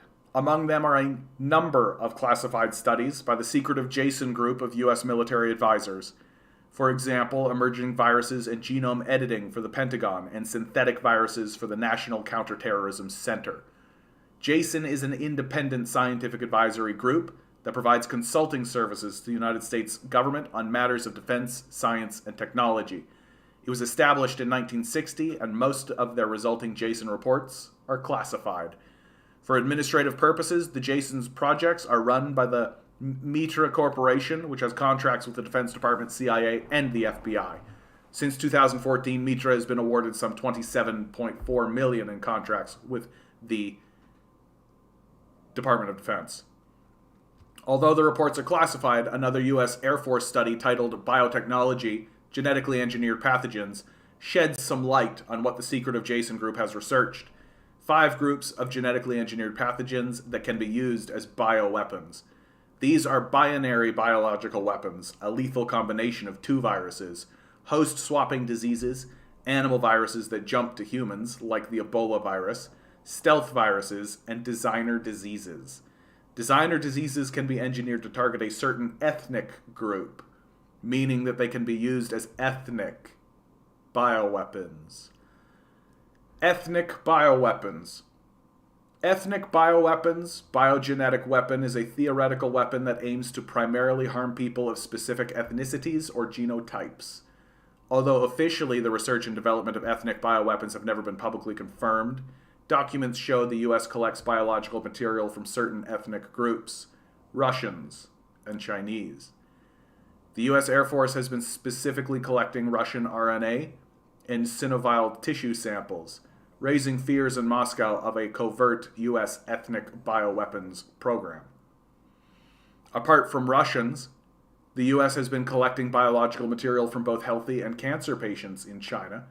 The National Cancer Institute has collected biological samples from 300 subjects from Lixan, Zhengzhou, and Chengdu in China, while another federal project entitled Serum Metabolic Biomarkers, Discovery Study of Esophageal Squamous Cell Carcinoma in China, includes analysis of 349 serum samples, which have been collected from Chinese patients.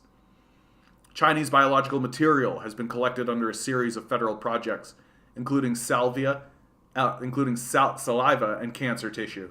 Among them, genotyping DNA samples from lymphoma cases and from controls, healthy patients, breast cancer tissue blocks from breast cancer patients, saliva samples of 50 families who have 3 or more cases of UGI cancer, genotype 50 SNPs for DNA samples from the Cancer Hospital Beijing, genotypes from 3,000 cases of gastric cancer, and 3,000 controls, healthy patients, in Beijing.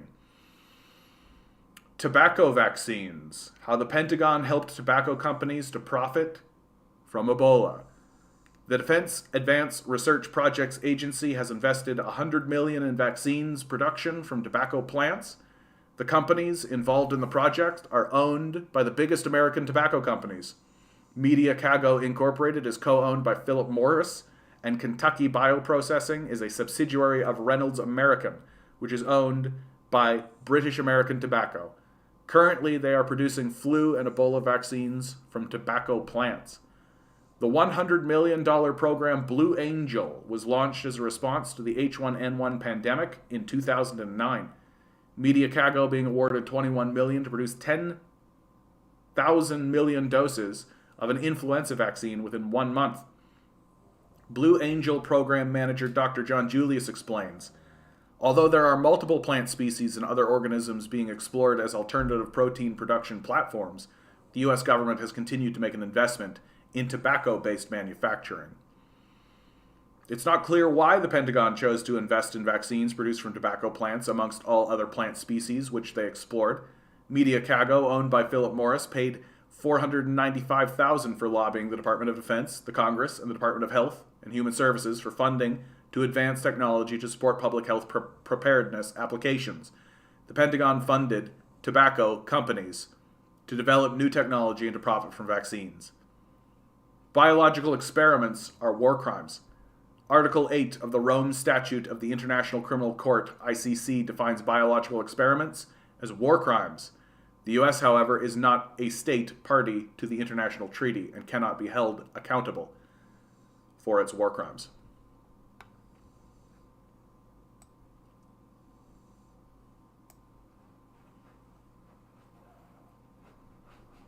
This was written in April 29th, 2018.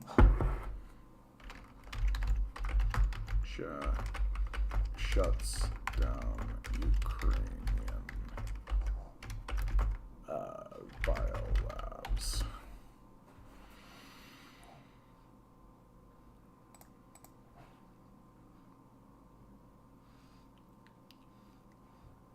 This, of course, really gets sparked up because one of the big things that Russia has done in its invasion of Ukraine is to shut down these labs.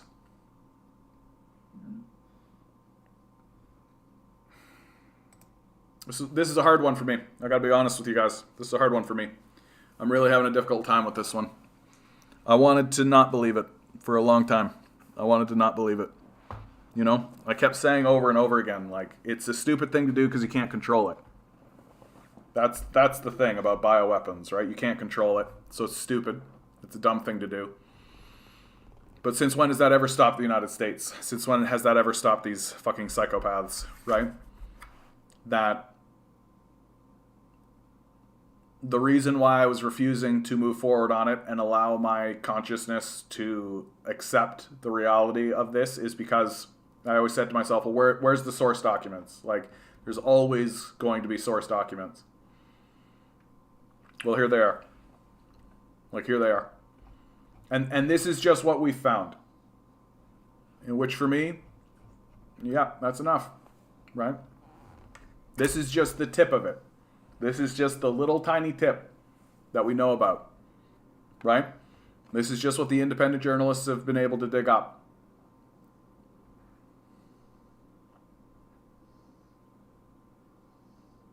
Got some revelations. Time to start a cult. Yeah.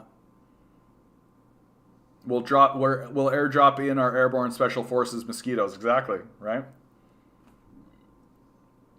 Yep. I don't want to get all end times prophecy here, but isn't this stuff talked about in the book of Revelations? Yeah. The 7 bulls are a set of plagues mentioned in Revelation. They are recorded as apocalyptic events which were seen in the visions of the revelation of Jesus Christ by John of Patmos. 7 angels are given 7 bowls of God's wrath, each consisting of judgments full in the wrath of God. These 7 bowls of God's wrath are poured out on the wicked. The first bowl is poured upon the earth and causes painful sores to break out upon those bearing the mark of the beast. The second bowl is poured out upon the sea. The sea turns to blood, and every living creature in it dies. The third bowl is poured out upon the rivers and the springs, and they turn to blood. The angel of the waters makes a speech in praise of God's justice, which is echoed by a voice from the altar. The fourth bowl is poured out upon the sun. The sun scorches the people, but they only curse the name of God and do not repent. The fifth bowl is poured out upon the throne of the beast. A thick darkness overwhelms the kingdom of the beast, and the wicked still do not repent. The sixth bowl is poured out upon the river Euphrates. The river dries up to allow the kings of the east to cross. 3 unclean spirits with the appearance of frogs come. The 7th bowl is poured out onto the air. A voice from the throne says, "It is done." There is thunder and lightning and an earthquake, which destroys the cities of the world.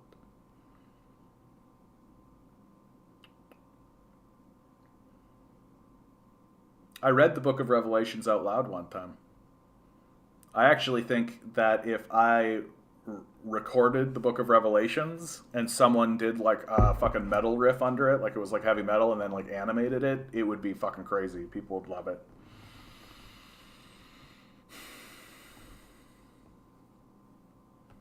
They're actually collecting Chinese biosamples to create a virus to use against them. Yeah, I would say so. I would say that that's a credible claim now. But remember, the U.S. is the good guy, and it's Putin who's authoritarian. Yeah, that's right. That's right. These people are psychopaths. Like, there's a reason why I have taken a hard line against the United States in regards to this Ukrainian war, and why I did so immediately. These people are psychopaths. Unrepentant, unfeeling, incapable of repentance, incapable of coming around. These people are absolute psychopaths. And unless we actually surround the halls of power and remove these people from power and overthrow this system, they will absolutely destroy us. Like, take a look at what they're sacrificing here in the Ukrainian war. Like, they're sacrificing their own citizens. They're sacrificing everything. They don't give a fuck at all.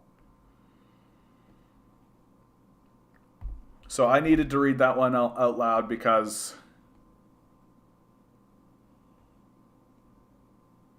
my claim was always, where's the source documents? Well, here they are. Here they are. I don't care. Here, I'm going to play some of this just for a minute. I just got to use the washroom. Be right back.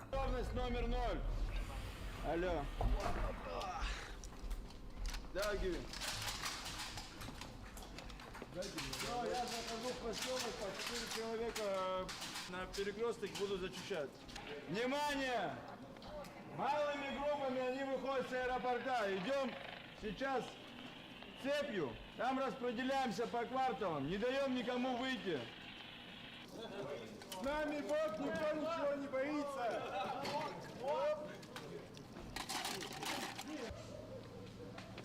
Несмотря на постоянные обстрелы города, несмотря на то, что ополченцы каждый день видели смерть своих близких, соседей, друзей, перед началом штурма они предложили тогда украинским солдатам покинуть аэропорт.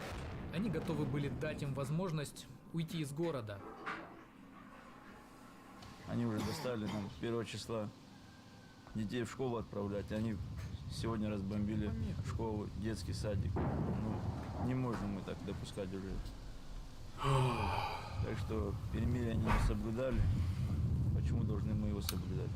Yeah, I can do that for you, bud. Ответ, что по ЖД вокзалу, что по школе. CR Strifey. So for a long time, people will come into the chat all the time, and they'll start talking about bioweapons programs and things like that. And my statement has always been, bioweapons programs are a bad idea, that we stopped doing them because we realized that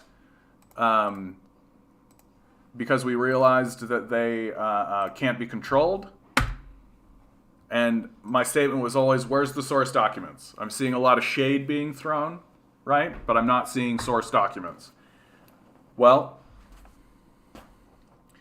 what with the one of the things that the Russians have done moving into Ukraine is they shut down 11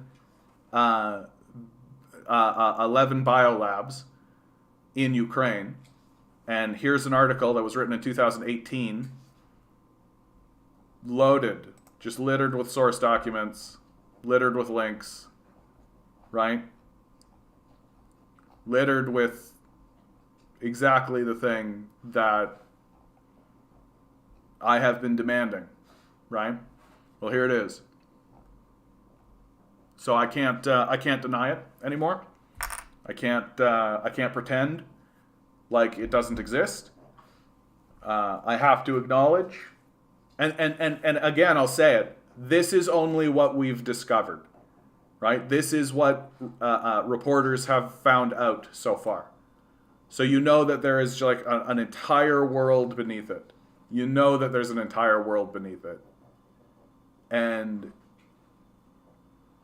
the only evidence of US-ran biolabs in Ukraine that I've seen is the Bulgarian woman's tweet. I mean, and now this document, I just read it aloud. Right? Like, this section right here. Has funded 11 biolaboratories in the former Soviet country, Ukraine, bordering on Russia. Here you go. Here they are. Like, here they are. And I mean, I've linked it, so you can look at it yourself. And please, God, if you look at it yourself and you have suspicions and you have... the only reason I'm bringing this to the fore is because we have source documents. And if you want to take a look through it and you think that you can tear it apart and you think you can call bullshit, please do. I would prefer that you did. That would be my preference, in fact. I would like this to be debunked, frankly. I would be a big fan if somebody went through this and debunked this. I'd be a big fan of that. So if you think that you can debunk this, I encourage you. I would love to be wrong. I would love to be wrong on this one. Absolutely, I would love to be wrong on this one. It took me a long, long time to get to this point, to be able to even read something like this to you guys. Because I'm not going to bring something to you guys if I don't think it's true. Like if I think it's bullshit, I'm not going to waste time. Like I'm not going to waste time. And I'm not perfect. I'm not 100% infallible. I'm completely capable of being incorrect, and I would love to be incorrect. I would love to be incorrect. Please make me incorrect on this one. Please. I'm really, really asking you. So your skepticism is, please God. Please God. Tell me I'm wrong. You should watch Battle of Donetsk Airport, intense combat footage, heavy class fighting war in a bit, good footage, no blood shown. I think I've seen some of that. Yeah, I think I've seen some of that in my in what I've been doing. Whew. So, America shoots its own dollar empire in economic attack on Russia. This is from Yves Smith, but then it goes into Michael Hudson here. And as you can see, a bit of a document, but I think Michael Hudson's perspective is one that I think is really, really worth listening to. Efforts to decimate Russia's economy to punish Moscow for its invasion of Ukraine could have serious and unpredictable implications at home for the U.S. and its allies. Energy and food prices are the quickest way Americans could feel shockwaves from Russia's decline, particularly if Biden takes action against Russian oil imports. Crude oil prices are up roughly 20% over the past 2 weeks, enough to knock 0.2 percentage points from the U.S. gross domestic product, according to economists at Goldman Sachs. They also expect inflation as measured by the Personnel Consumption Expenditures Price Index to 0.2 percentage points, thanks to higher food prices, increased production costs due to rising commodity prices, and increased transport costs due to shipping disruptions. Rachel Zimba, founder of macroeconomics advisory firm Zimba Insights, said a ban on Russian oil imports would be largely symbolic and simply send barrels to other markets. When we're thinking of the cost-benefit analysis, it's not clear to me that the pain here justifies the pain to Russia. Michael Hudson gives an overview of the broader implications for the United States. Empires often follow the course of a Greek tragedy, bringing about precisely the fate that they sought to avoid. That certainly is the case with the American empire as it dismantles itself in not-so-slow motion. The basic assumption of economic and diplomatic forecasting is that every country will act in its own self-interest. Such reasoning is of no help in today's world. Observers across the political spectrum are using phrases like shooting themselves in their own foot to describe U.S. diplomatic confrontation with Russia and allies alike.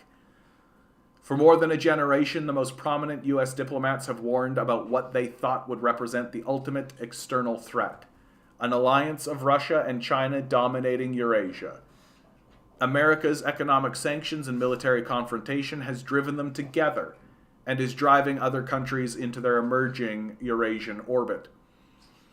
American economic and financial power was expected to avert this fate. During the half-century since the United States went off gold in 1971, the world's central banks have operated on the dollar standard, holding their international monetary reserves in the form of U.S. Treasury securities, U.S. bank deposits, and U.S. stocks and bonds. The resulting Treasury bill standard has enabled America to finance its foreign military spending and support its deindustrialization-driven chronic trade deficits by creating dollar IOUs that other countries accept. U.S. balance of payments deficits end up in the central banks of payments surplus countries as their reserves, while global South debtors need dollars to pay their bondholders and conduct their foreign trade.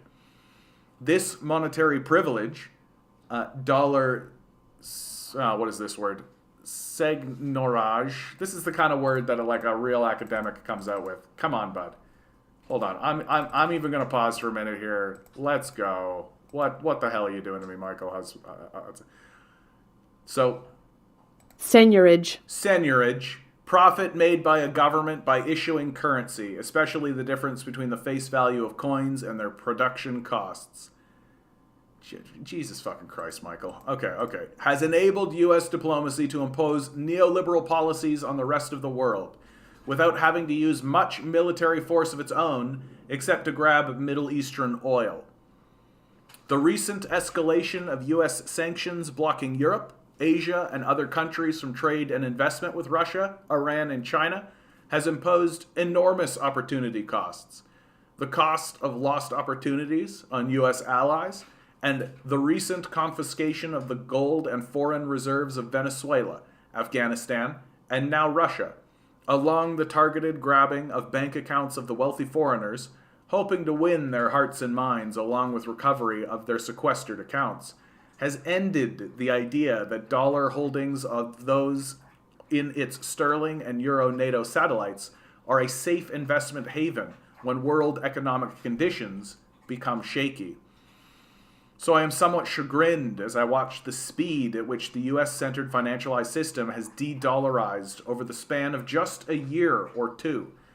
The basic theme of my super-imperialism has been how, for the past 50 years, the U.S. Treasury bill standard has channeled foreign savings to U.S. financial markets and banks, giving dollar diplomacy a free ride. I thought that de-dollarization would be led by China and Russia, moving to take control of their economies to avoid the kind of financial polarization that is imposing austerity on the United States. But U.S. officials are forcing them to overcome whatever hesitancy they had to de-dollarize. I had expected that the end of the dollarized imperial economy would come about by other countries breaking away, but that is not what has happened. U.S. diplomats themselves have chosen to end internationalized dollarization themselves, while helping Russia build up its own means of self-reliant agriculture and industrial production. The global fracture process actually has been going on for some years now, starting with the sanctions blocking America's NATO allies and other economic satellites from trading with Russia. For Russia, these sanctions had the same effect that protective tariffs would have had. Russia had remained too enthralled by free market ideology to take steps to protect its own agriculture or industry. The United States provided the help that was needed by imposing domestic self-reliance on Russia. When the Baltic states lost the Russian markets for cheese and other farm products, Russia quickly created its own cheese and dairy sector, while becoming the world's leading grain exporter. Russia is discovering, or is on the verge of discovering, that it does not need US dollars as backing for the ruble's exchange rate. Its central bank can create the rubles needed to pay domestic wages and finance capital formation. The US confiscations thus may finally lead Russia to end of neoliberal monetary philosophy, as Sergei Glassiev has long been advocating in favor of MMT. That's modern monetary theory. The same dynamic undercutting ostensible U.S. aims has occurred with U.S. sanctions against the leading Russian billionaires. The neoliberal shock therapy and privatizations of the 90s left Russian kleptocrats with only one way to cash out on the assets they had grabbed from the public domain.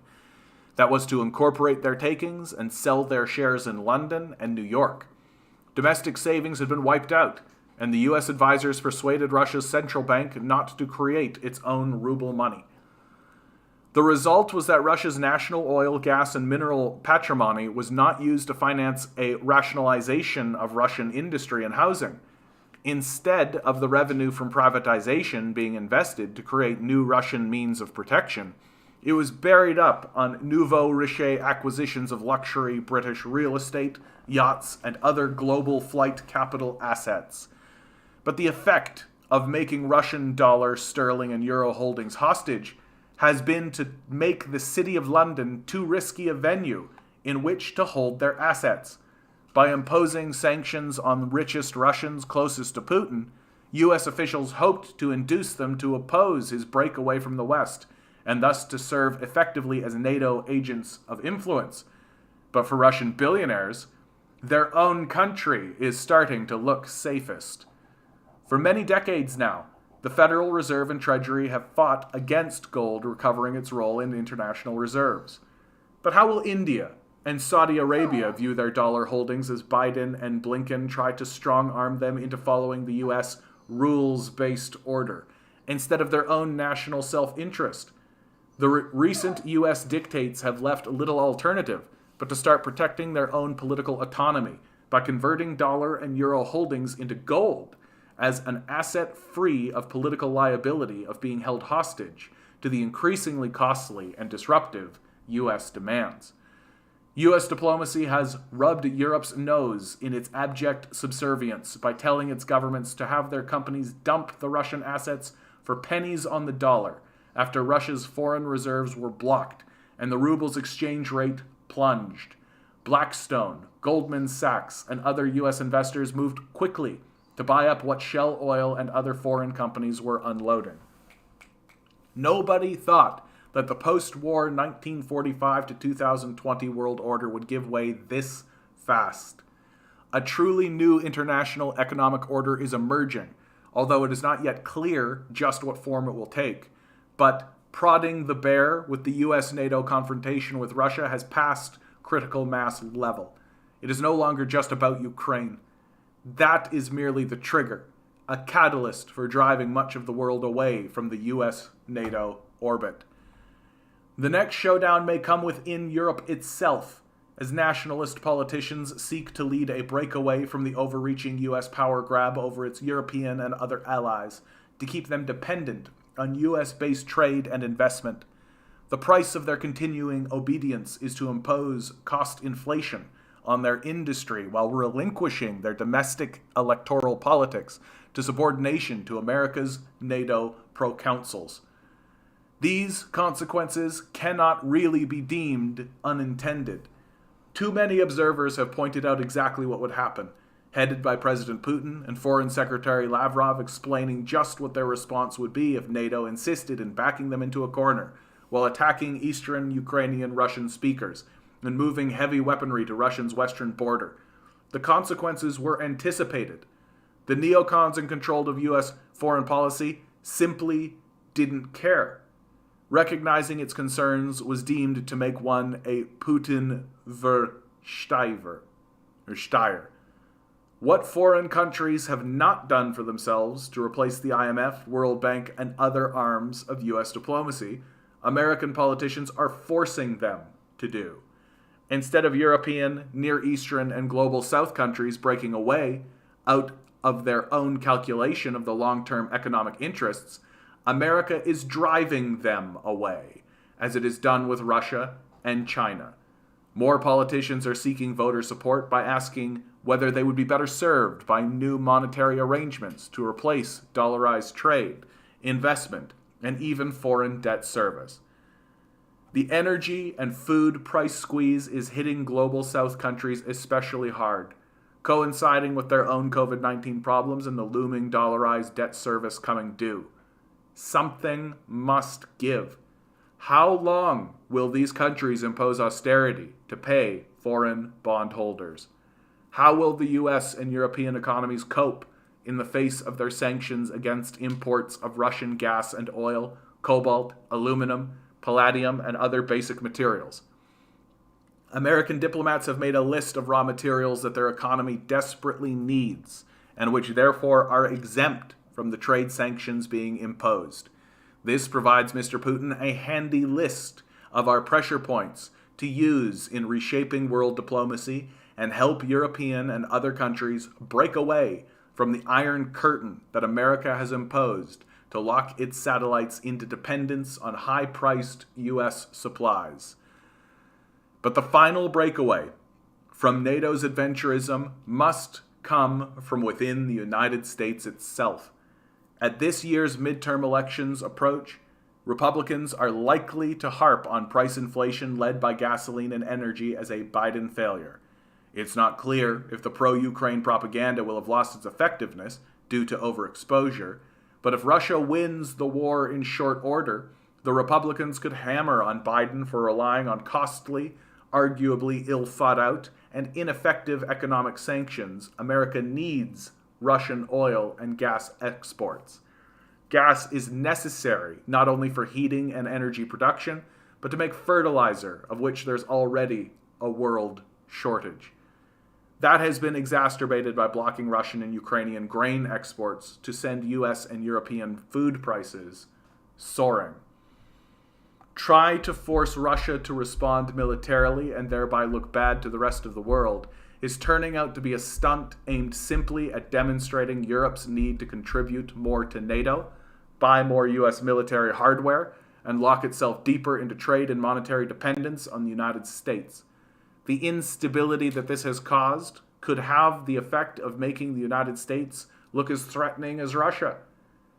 European officials did not feel uncomfortable in telling the world about their worries, that Donald Trump was crazy and upsetting the apple cart of international diplomacy, but they seem to have been blindsided at the Biden administration's resurgence of visceral Russia hatred by Secretary of State Blinken and Victoria Nuland-Kagan. Trump's mode of expression and mannerisms may have been uncouth, but America's neocon gang has much more globally threatening confrontation obsessions.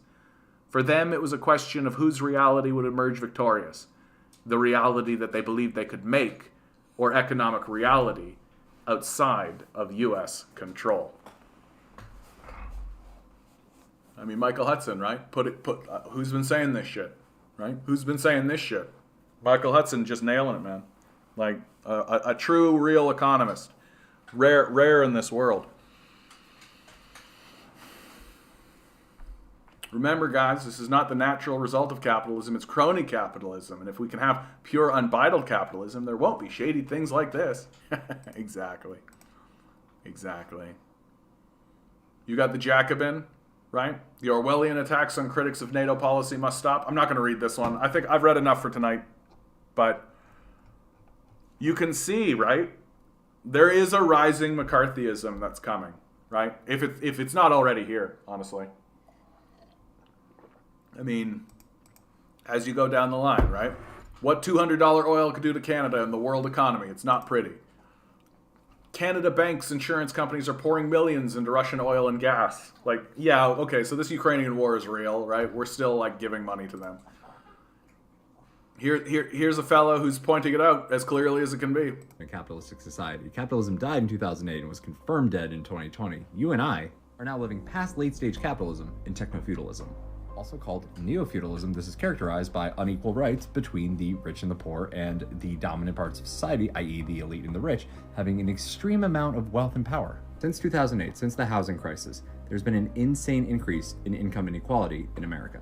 We like to talk about the 1%. I make over 6 figures. Am I in the 1%? Not even close. The top 1% in the world has 43% of the global wealth. It's actually worse than that. The top 0.1% of the population has 25% of the global wealth of the world. The bottom 50% of the world has 1%. For it to be feudalism, there has to be the lords and the elite, right? Can you think of anyone? Bezos, Musk, Bill Gates, maybe? When the wealth is concentrated into the hands of the few, they will use that power and influence to continue to rig the system to their advantage. They're all effectively just serfs. Eat the rich, y'all. So my only critique of this is the hyper-focusing on people like Bezos or Musk or Gates, right? That our true masters, the people who actually own the place, are not the people who have big sums of wealth, like big piles of money. Don't get me wrong, they definitely play. It's the people who own the money.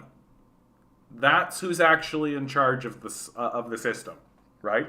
That certainly a man like Bezos is someone we should pay attention to. He's got a big, large pile of money, but it's the people who own the money.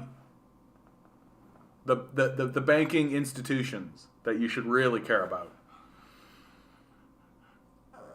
The fact that we are in post-late stage capitalism, isn't it time to read a little The State and Revolution? Yeah, now seems to be a good time. Do you want to come up, buddy? Do you want to come up? You're grumbling at me. Do you want to come up? You don't want to come up. You're a good boy.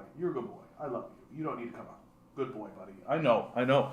I'm not paying any attention to you, right? I'm not paying any attention to you. We all know what's going on. Finance capital. Yeah. Like, the financiers are the actual owners of the system, right? That it doesn't, like, if I own the money, I don't care, like, how much of it one person has or any of that. I own the money. Yeah, that's right. Been saying for a long time, those who are in control of the flow of capital are the ones who are in charge, and everyone else are enslaved to them. Yeah. Like you're looking at like the Rothschilds, the Morgans, the Rockefellers, right? The bankers, the people who own the banks, the people who own the money, right? China, to provide humanitarian aid to Ukraine, lays out 6 initiatives. I mean, I feel like China is going to come out on this looking like a total fucking baller, honestly. Like, China's just coming out on this looking golden, if you ask me. So the market means if something makes money, then it's good. Ergo, war is good. Lots of profit in war, no money in peace. Exactly, right? Like, if all you do is build bombs and just drop them in the desert, right? That's a make-work project, right? Oh, yes. The fascist regime in... This is from the Communist Party of Australia. The fascist regime in Ukraine has arrested the first secretary of the Leninist Communist Youth Union of Ukraine, Mikhail Konovich, and his brother Alexander Konovich, accusing them of being spies. So the Nazis are rounding up communists in Ukraine. Make no mistake about it. Here was the tweet. China responds to the hypocritical U.S. statements about Ukrainian sovereignty. Many people are asking the U.S., did the U.S. respect the sovereignty and territorial integrity of the Federal Republic of Yugoslavia when U.S.-led NATO bombed Belgrade? Did the U.S. respect the sovereignty and territorial integrity of Iraq when it launched military strikes on Baghdad on unwarranted charges? Did the U.S. respect the sovereignty and territorial integrity of Afghanistan when U.S. drones wantonly killed innocent people in Kabul and other places? Did the U.S. respect the sovereignty and territorial integrity of all of other countries when it instigated color revolutions and meddled in their internal affairs all around the world? Like, get fucked, right? Like, the Chinese are not backing down. Like, they are making the United States look like assholes. Like, which, I mean, it's not hard to do, you know? But libertarians like Mrs. keep telling us the war is unprofitable, so we have unbridled capitalism, there will be no war, especially if everyone follows the NAP. Yeah, right. Like, the people who are least equipped to actually comment on what's going on are the libertarians, right? They live in a total utopian fantasy world that does not exist, right? It just simply does not exist. There's simply no understanding of monopolization. The concept that free open markets eventually devolve into single-owned monopolies, like, that's the linchpin that destroys the libertarian argument to the ground, that they simply refuse to understand. A Little Imperialism, the Highest Stage of Capitalism, Chapter 2, The Banks and Their Role, Chapter 3, Finance Capital, the Financial Oligarchy, Chapter 8, and the parasitism and the decay of capitalism. So, Watson, you're telling me a lot about this V.I. Lenin fella. Is he important? Tell me more about Lenin. Yeah, I think now is a good... You're right about that one, dude. Pull Lenin's works off the shelf right now. You're right, man. Like, dead on it. But monopolies is a socialist enterprise. You need government legislation to have them. No, you fucking don't. No, you don't. This is what I'm talking about. Like, these fucking illiterate libertarians. Like, what are you talking about? No, you don't. Monopolies emerge naturally. Like, they occur naturally. It's literally what happens in market systems, that eventually they will turn into monopolies. And it makes total sense that it would work that way, right? And you, in fact, the way you prevent monopolies is through government intervention. Like, that's how monopolies get dismantled. That's how monopolies get shut down, is because of government intervention. Monopolies erect naturally out of just free market-based systems. It's very simple. Like it's not difficult to articulate. Like if you have 10 competitors, right?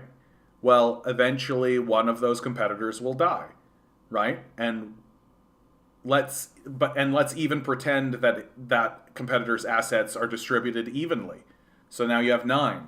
Well, eventually one will die, and then you'll have 8, and then and it doesn't ever break down evenly, right? There's always one entity that gobbles up that entity, right? And eventually you just end up with one big gigantic entity that just can gobble everybody up and do things like Walmart did, for example. Like what Walmart did is it moved into areas and it would undercut prices in order to destroy all of the competition, right? They didn't even need to buy up competition. They literally could just destroy the competition because they could afford to run at a loss for a period of time because they were so gigantic. And then once the competition was dead, they could just jack their prices, which is exactly what they always do. And then you also have like just cabals, right? You have like for example here in Canada, you've got like the TELUS, Bell, Rogers conglomerate, and like they obviously work together. Like it's obviously total bullshit that like they're independent. Like all of their shares are owned by the same people. So like they're just one gigantic conglomerated monopoly that and what's the result for the Canadian people? We get the worst telecom services on the planet at the highest price. That's what's happening. Yeah. Yeah, who can read at a time like this? No kidding, eh? I mean, there are like audiobooks. I feel like this sums it up pretty well. So many land that exists, which means only a few people can control this land. Everyone has to serve under them. Yeah, that's the system, baby. That's the system. That's the system of capital. Yeah, I can't believe this, by the way, right? University of Chicago students circulating a letter calling for the cancellation of John Mearsheimer over Putinism, anti-Ukrainian ideology, and spreading Russian disinformation. Like that, there was a coup in 2014 and it included fascists. If you don't know who John Mearsheimer is, I always struggle with his pronunciation. I really do highly advise listening to this fellow. His most recent thing was 4 days ago. He spoke about what's going on John with and Ray. Ukraine. These three. This guy right here. This guy is very, very knowledgeable, very intelligent. He's an American. He calls himself an offensive realist. He speaks extremely straightforwardly. He's extraordinarily Machiavellian in regards to how he talks about politics, but not in a like what the U.S. is doing is good kind of way. In fact, he doesn't really allow morality to come into it at all, because that's not how he views international politics. That he kind of sees it as a more like animalistic kind of a thing. Like really, if I were to be really straight up. But the reality is when you listen to him, you're like, yeah, that's correct. Like, that's right. Like, the U.S. is like a big giant monster. He describes Russia as a gorilla in the region. You know, he describes China as like a dragon in the region, right? Like but his analysis is sharp and mostly correct, I would say, which that's all you can really hope for, you know, mostly correct. And so I highly, highly advise. I consider John Mearsheimer to be just as relevant to political understanding of what's going on the world stage as someone like Noam Chomsky. That, like, maybe even more so, because Chomsky's international critique is not actually that good. Chomsky's domestic critique is very strong, but his international critique has never really been that strong, right? So John Mearsheimer, I definitely high praise, high advise. And so the idea that and exactly, Watson, you're pointing out perfectly, the University of Chicago, the business department is where Milton Friedman taught. Exactly. So like, you know, basically the heart of the delusional death cult, right? Like, just you're not going to find reason or sense there, because it never has had reason or sense. It's not even an invasion. You can call it an invasion when armies are outside Q and Kharkov's door, when reserves are in use, and when post-war borders are being drawn. I mean, yeah, I mean, like, it's the kind of thing that, like, the United States would call it an insurgence if they were doing it, right? Or an incursion. They would use that language. Like, they're using the word invasion, and the word invasion is what gets used because invasion implies aggression. It implies like a war of aggression. Noam Chomsky did say that he did really care about international politics. No, I mean, and don't get me wrong, like, I'm not saying that Chomsky is bad. I'm just saying that when it comes to international politics, he isn't actually my first choice. Like, when it comes to domestic politics, like when we're talking about the United States internally, Chomsky's done brilliant work. Like, really, really brilliant work. But, like, I actually think Noam Chomsky's takes on the Soviet Union are bad. Like, just straight up bad. I don't think his perception of the Soviet Union is very accurate, frankly.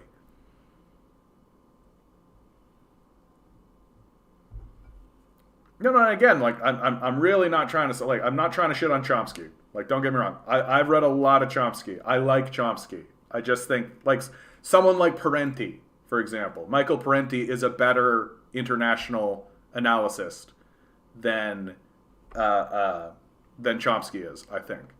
Whereas because I think that the reality is that Chomsky has spent most, and rightly, right? Like, Chomsky's big position is, like, we should pay attention to what we're doing because we can actually affect what we're doing, right? And so he's done a lot of extremely good work in that field.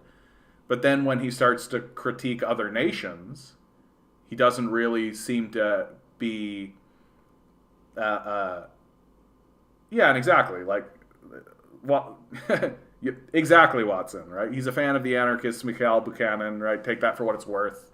You know, like, that and I feel like a lot of, like, Chomsky doesn't really have much to say in regards to communism, Marxism, Leninism, that sort of stuff. And I think that's partially a survival mechanism, right? Like, people got purged. There was a purge, right? And Chomsky's aware of that, right? You can't, you got to be stepping pretty lightly, you know, especially if you want to be like a major critic of domestic politics, the way that Chomsky is, right? So I feel like this leads him. It's not his strength. I'll put it that way. Like, I still say listen to him. I still say pay attention to him. Oh my God, sorry guys. I'm just like, for real. Hold on. Yeah. Just like a hair up my nose. Ugh. Ugh. Oh, gross. The human body is gross. Yeah, a U.S.-led intervention, exactly. Yeah. An insurgence of freedom fighters. Yeah.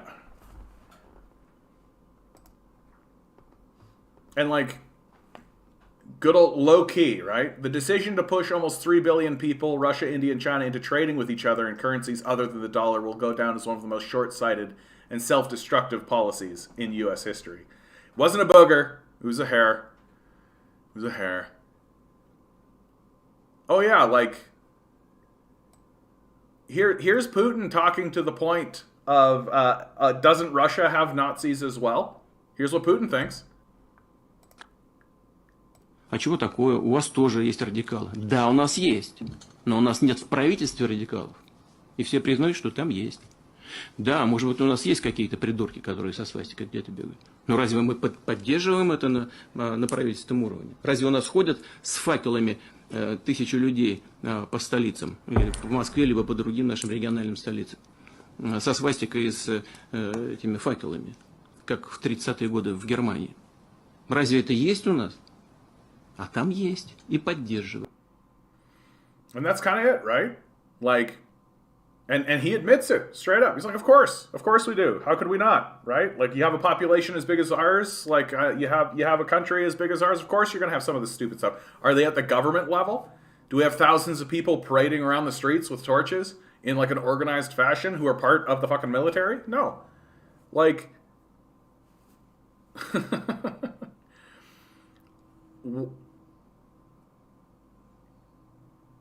a credible, yeah, I think, no, but I think that that's accurate, Watson, what you're saying here. A credible claim could be made that Putin is a neo-Tsarist Russian nationalist. I won't disagree with that.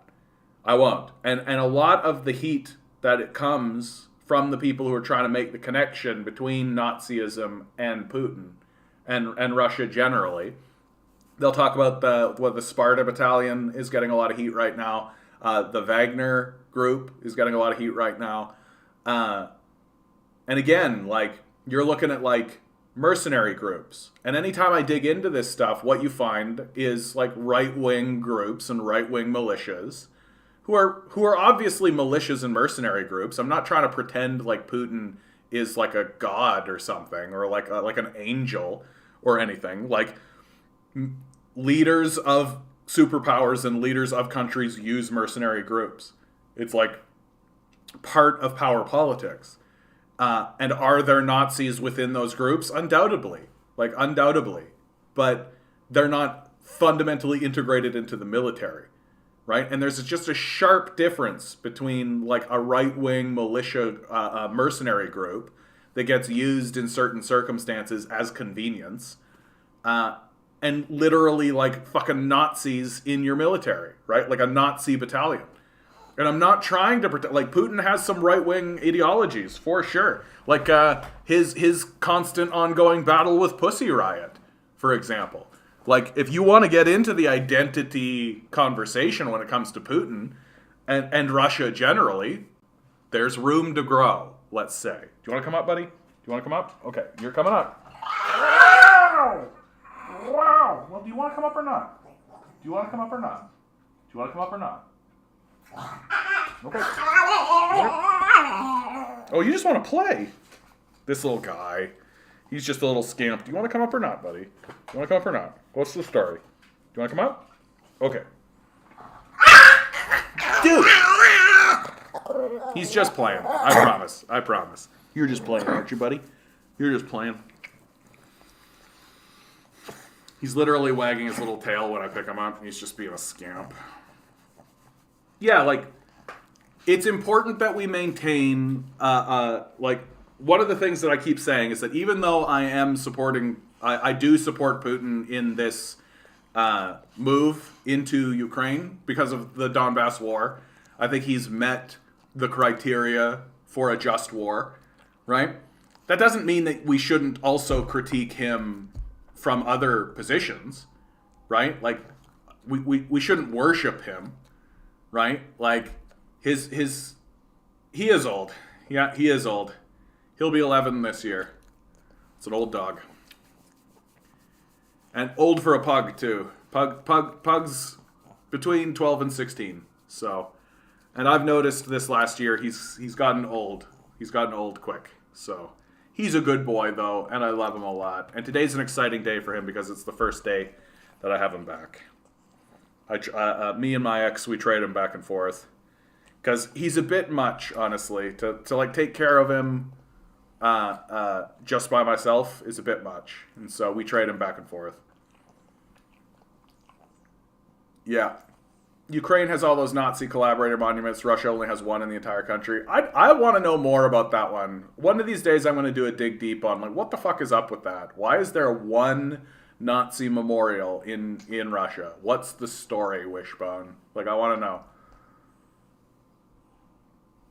all countries have these far-right groups, but these groups aren't legitimized by the government and international recognition. Yeah, it's the legitimization, I think that's the key, right? Like, there is a difference between, like, a mercenary group or a militia group that exists that has Nazis within it, you know?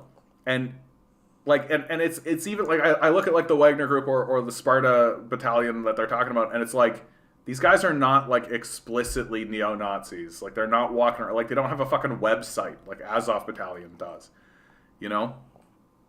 And so I think Putin's legacy is being written right now. And what happens in Ukraine after the war ends is going to really be remembered. That is how he will be judged by history more than anything. That legitimize like the Proud Boys, 3%ers, and the Oath Keepers. But okay, so that's a good example. Like Proud Boys, 3%ers, Oath Keepers. Like those guys are not part of the American military explicitly, right? They haven't actually been legitimized, like in the way that we're talking, right? Like the Azov battalion is part of the Ukrainian military. Like they are integrated. When we send funding to the Ukrainian military, we are sending funding to a Nazi group, right? Yeah, let's not forget that Napoleon used Ukraine to invade Russia. England did the same. Hitler as well. Yeah, I mean, it's a very serious piece. That's why I think Ukraine gets broken up. Like, I just think it gets broken up because Putin wants to create a political quagmire. I think that's kind of the end game here. That at the very least, like the most reasonable thing is that the Donbass region, like right here, this whole section becomes its own independent state, and then just begins operating the way that Belarus operates, right? Like Lukashenko is essentially just like a proxy Putinite, or like Belarus is more or less ostensibly just an extension of Russia, but Moscow is wise to keep Belarus at a little bit of arm's length and keep them as a bit independent because that acts as a buffer between it and Poland, right? And I think he wants the same sort of situation. So don't be too surprised to see a breakaway state here. I mean, the Donbass region has already declared its independence, right? It's already declared its independence, and Putin has acknowledged its independence.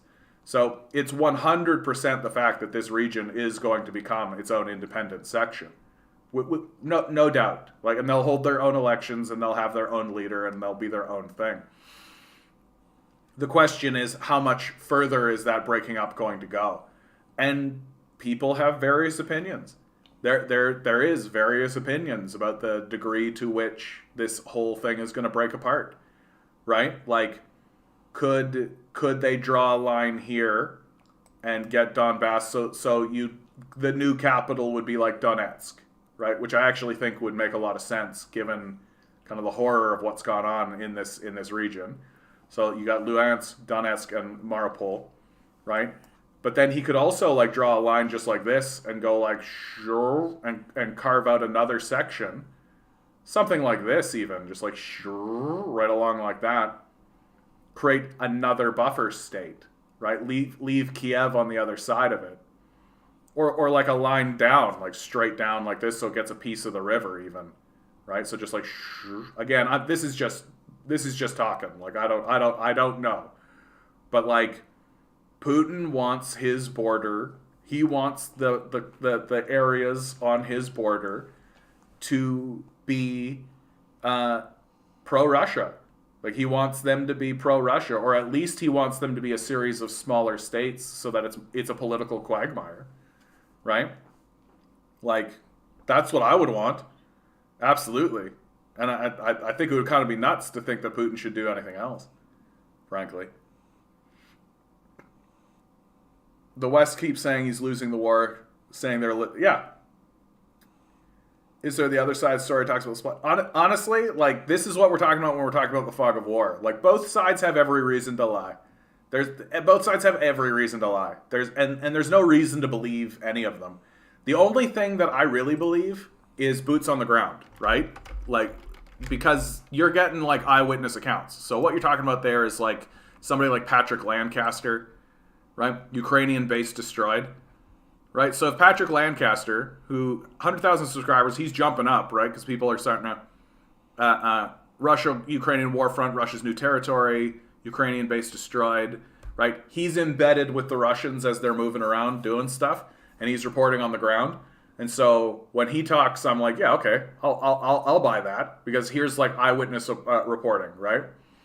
Yeah, first stage of grief is denial. That's right, Mock. That's right. And another fellow who I tune into is Russell Bentley, of course. Russell, though, hasn't actually updated in... he hasn't updated in 5 days, which is actually quite some time for him, right? Like, he usually updates once every 2 days. And so that tells me that something significant is happening, which makes a lot of sense. Like, he's in Donetsk, right? Like, he's here. And where's the Azov battalion? We're fucking right here. Where are the Russians coming in, right? They've already taken Mariupol.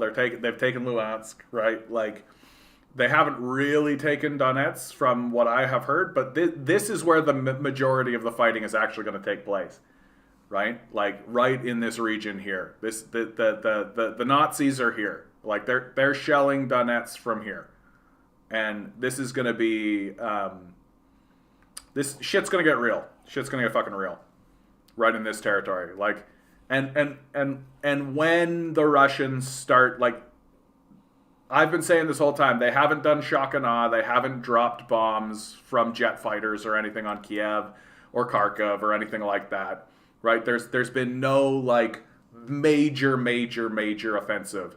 When it comes to the Nazis in this region, they are going to blow the fuck out of that place. That the entrenched positions that the Nazis have here, and when they do, the American media is going to lose its mind about it, right? The headline is going to be, Putin raises Ukraine, right? Jet fighters fire Hellfire missiles in Ukraine, right? They're going to do that for sure. But it's going to be because they're blowing the fuck out of the Nazis. So it's like, all right, what are you doing? Donbass, or would they revive the Novorossiya Confederation? Ooh, the Novorossiya Confederation. Let's go. Let's go. Let's do some investigation on that. And of course, the real answer, honestly, Major, is that nobody knows. Like, nobody really knows. Like, we don't know what... I don't think many people would accept this. I can just take a look at it. Dark green, claimed territory of the Donetsk. Light green, the extent of the Novorossiyan claims. Like, that's going, like, pretty deep into, like, Romania, Molov. Although, I mean, I'm sure Putin would be happy to have a piece of territory here to solidify his hold in the Black Sea, for sure. Like, part of the beauty about the Donbass region in regards to the Black Sea is that it does give more control of this Black Sea area, right? Yeah, they'll ignore the Nazi battalion, their movement, of course. Of course. No, don't report on the Nazis there, right? It's Putin's the true Nazi. That's the way they're talking about it. That's the way it's going to be talked about. Just gonna pat myself on the back for a little minute here. 989. It's happening. It's happening. Getting there, buds. Getting there.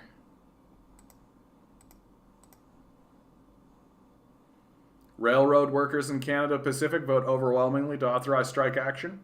Seeing more strikes. And honestly, with the price jumps that are coming, with the absurd shit that's coming our way, you're going to see a lot more of this. Like, life is going to get really ridiculous. And in the meantime, here in Ontario, Ford, the billion-dollar man, tanks funding for schools and healthcare. Like,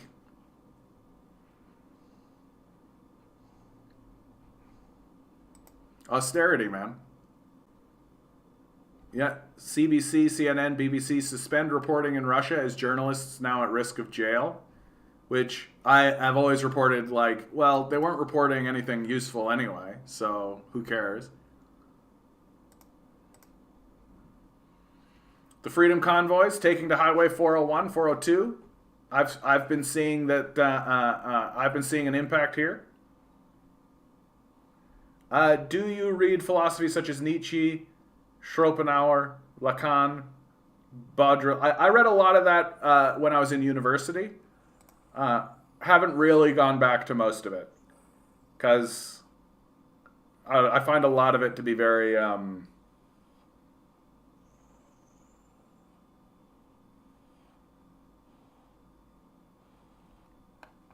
what's the word I'm looking for? I don't know what word I'm looking for. I just find it doesn't land so much for me. Like I get it.